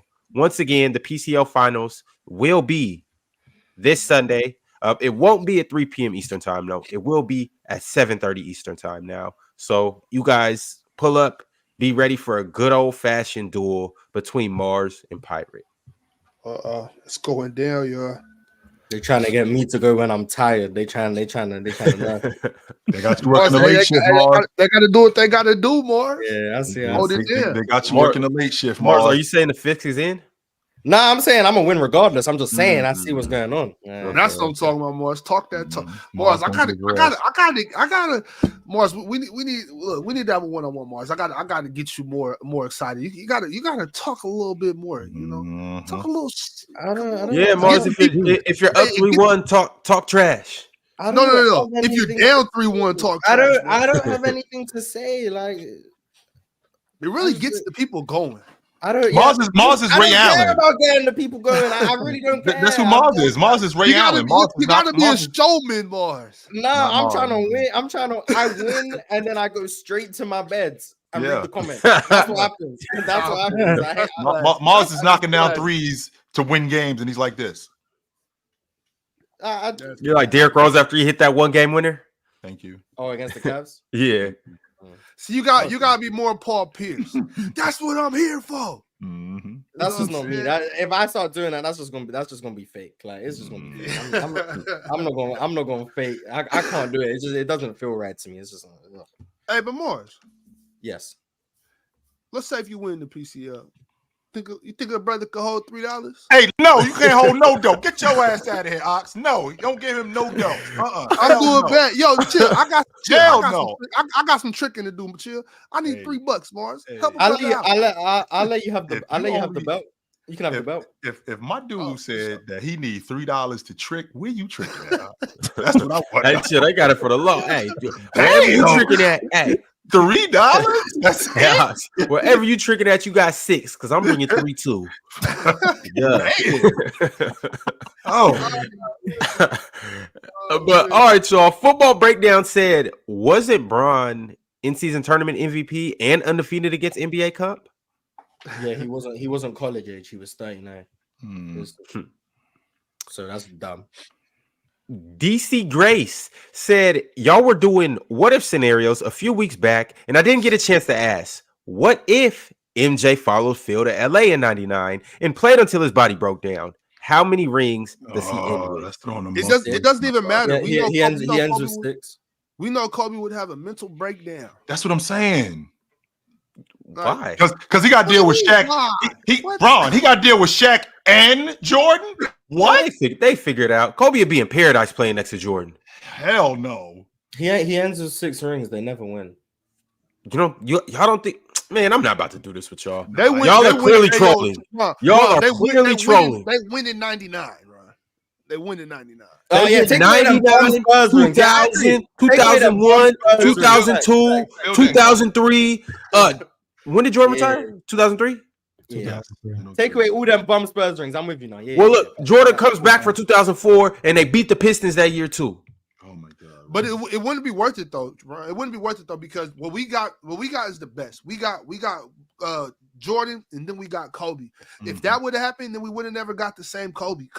I just think Kobe's mindset it would have been too much for him to handle. I think he would have blew up the spot way earlier than he did, and we wouldn't have been able to see the greatness of Bean. You know what I'm saying? So, well, it would have just been Jordan and Shaq then. At that age, I don't think he had the mental stability for that type of situation. And you know, that's fine. He was a young man, but we know, man, come on now. Kobe couldn't have handled that, man. And that would have been bad for the greatness that we were able to witness. You know what I mean?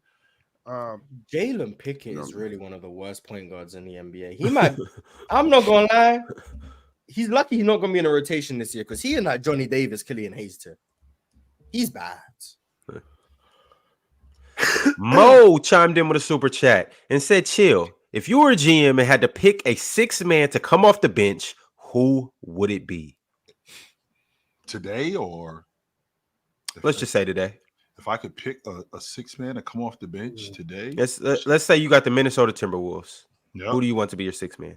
The one that they got right now, Nas Reed. All right, that might have been a bad example. Let's say that you got the Sun. Yep. Malik Monk. That's what I was gonna say, Ox. If I'm Phoenix, I'm taking Malik Monk, sure. If I'm the Boston Celtics, the one that they got right now, and Peyton Pritchard, I'm good with them. Miami Heat. If I'm the Miami Heat, Tyler Hero. A rotation. Let's say you're starting Tyler. Let's say you're starting Tyler. I'm starting Tyler Hero. Yeah. I'll play Malik Monk behind him. Yes. I would play Malik Monk. I would want Nas Reed over there. I think iHeart, he would be great next to Bam. That too. All right, y'all. DSG Piccolo said Operation Capture the Flag has been initiated. My Blazers will be competitively ass this year. This is an operation we can't afford to fail. Competitively ass. I can't wait for them to have the worst record in the league and end up with the 4th pick. Happens every year. It really does. Like the 3 straight years. Yeah. The fact that the Hawks really snuck in and got the number 1 overall pick is insane. And it's even more funnier because they did it in between years. Could you imagine if that same thing happens, but it was the Dallas Mavericks in the Wemby draft? You see what I'm saying? like it's like the Hawks. You strike gold on a year where there's no gold. That team. If that happens in the Wemby draft to Dallas, Luke is a champion. Wemby's a champion. I'm lying, but it would have been great if it actually happened. Hold on. Do the Mavericks win last year with Wemby? No. But I would have liked to see them win. I would have been rooting for them. How much better would that series have been if Wemby was on that crew? Like, take Derek Lively out and put Wemby on that crew. Keep in mind, they probably don't. Do they trade for Daniel Gafford if they got Wemby? Yeah, probably. They still lose in 5, I'm going to be honest. But it's a nice, entertaining 5 games. And if Wemby does win, the agendas he cleared LeBron and Mike already. I don't know what to tell you. they call him cleared them already. All over. I let him win finals MVP. Oh, man. Oh my God. One unemployment said, damn, man. I need to get off this damn couch and get a job, but getting high sounds a bit more appealing to me, B. Talk soon, Ron. That's not talking to me for. You gotta stop reading those super chats. Bro. What we need to talk about? That's not funny, bro. Mama Arch is not a joke, bro. Mama Arch once again said loading up. Dub PC, Dub Chat, and once again Dub Arch Family Tree. Alan L with the question. He said, how many playoff tested vets did the Mavs have?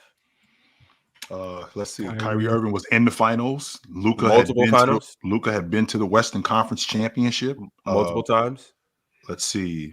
I don't think PJ Washington and Daniel Gafford were. Derek Lively was a rookie. Derek Jones Jr. was on that Heat team. I think they was in the playoffs.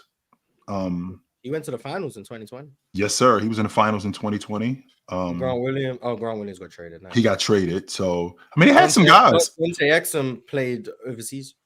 And don't forget one of my main points. I mean, Jason Kidd played in the finals. Multiple. He did and won.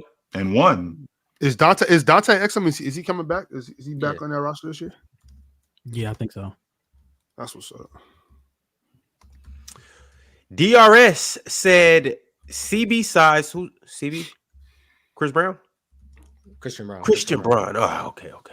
Christian Braun's size at 6'5.5" helps guarding Ant, who's 6'3.5", and SGA 6'4.5". SGA is He is bigger than 6'4.5". He look like he's about 6'6", legit. I think they both taller than that. All three of them are taller than that. I don't think SGA is taller than Ant, but I don't know how tall either one of them are. I just know Jalen Green taller than both of them. Well, Ant is about my size. I seen him stand up to Dwayne Wade, so he around my height. That's 6'5", like, for sure. So with that being said, Jalen Green 6'6". That's all I know. Well, and that's what I'm saying, Mars. I see SGA. I see him standing up next to, like, Lou Dort is listed as 6'3". He is significantly taller than Lou Dort. Significantly. I think SGA is about 6'5". I think. Yeah. And I think I measured them up to Jalen Green. Jalen Green's taller than both of them. That's all I know. And so Christian Braun is like 6'7" too, right? Stop saying Braun, Ron. It's Brown. That's my name. I think Christian Braun's about 6'5". I mean, 6'5.5" sounds accurate. All right. They got him listed at 6'6" on 6'5.5" sounds accurate to me. Okay. I do. I mean, I think wingspan is more important. It is. That's why Shea probably looks taller. Shea got a wingspan. Last but not least, Mad Max Sports Talk said, when did screen navigation become easy? On defense? I tried to get through a low screen. I tried to get through a low screen. That shit ain't what. I mean, it depends though. It depends on how, you know what I'm saying, because first of all, it's about your defensive scheme. Sometimes, your scheme may be that you're not supposed to get around it, over it, through it, or whatever. But you got to start. You got to play early. You got to jam them up. You know what I'm saying? You can cut that whole screen off and send them the other way. I wouldn't say it's easy, but I think it's easier than we give it credit for. I mean, when you're lazy and you around treat screens is not that difficult. They're not. But chill, like I'm saying, like a lot of times, like I see cats nowadays where they treat the screen like a magnet. They see a screen and they're like, "Oh, well, you're screening me. I guess I got to go in his chest." Like, well, no, you can take that foot and step up and split it, make it, make them work. But I just don't feel like the effort is there. So it depends. It depends on your effort level on the defense. It can be easy or you can be a lazy, you could be. No, let me not say that. I don't want to be a hater. My bad, bro. But it just depends though. You know what I mean? Like it's up to how you want to play. I don't think it's hard. And also, is it an off-ball screen? Are you chasing, making them curl? Are you cheating under that? Are you, it's just all about how you want to play. I think it's all about effort. I don't think it's hard to play defense at all. All right, y'all. We up out of here, but we will see you on Sunday at the PCL finals, and we'll also see you back on Monday. Make sure you tap into these NBA games that are going on, and have a good weekend. So you're not going to tell people that you're going to see me and Ox tomorrow? Damn, Ron, focus, man. What you doing? Damn. Are you guys going to be there tomorrow? Get this dude off get Ron off the floor. He killing us. Ron is killing us. Get Ron off the floor. I swear to God. For real. Get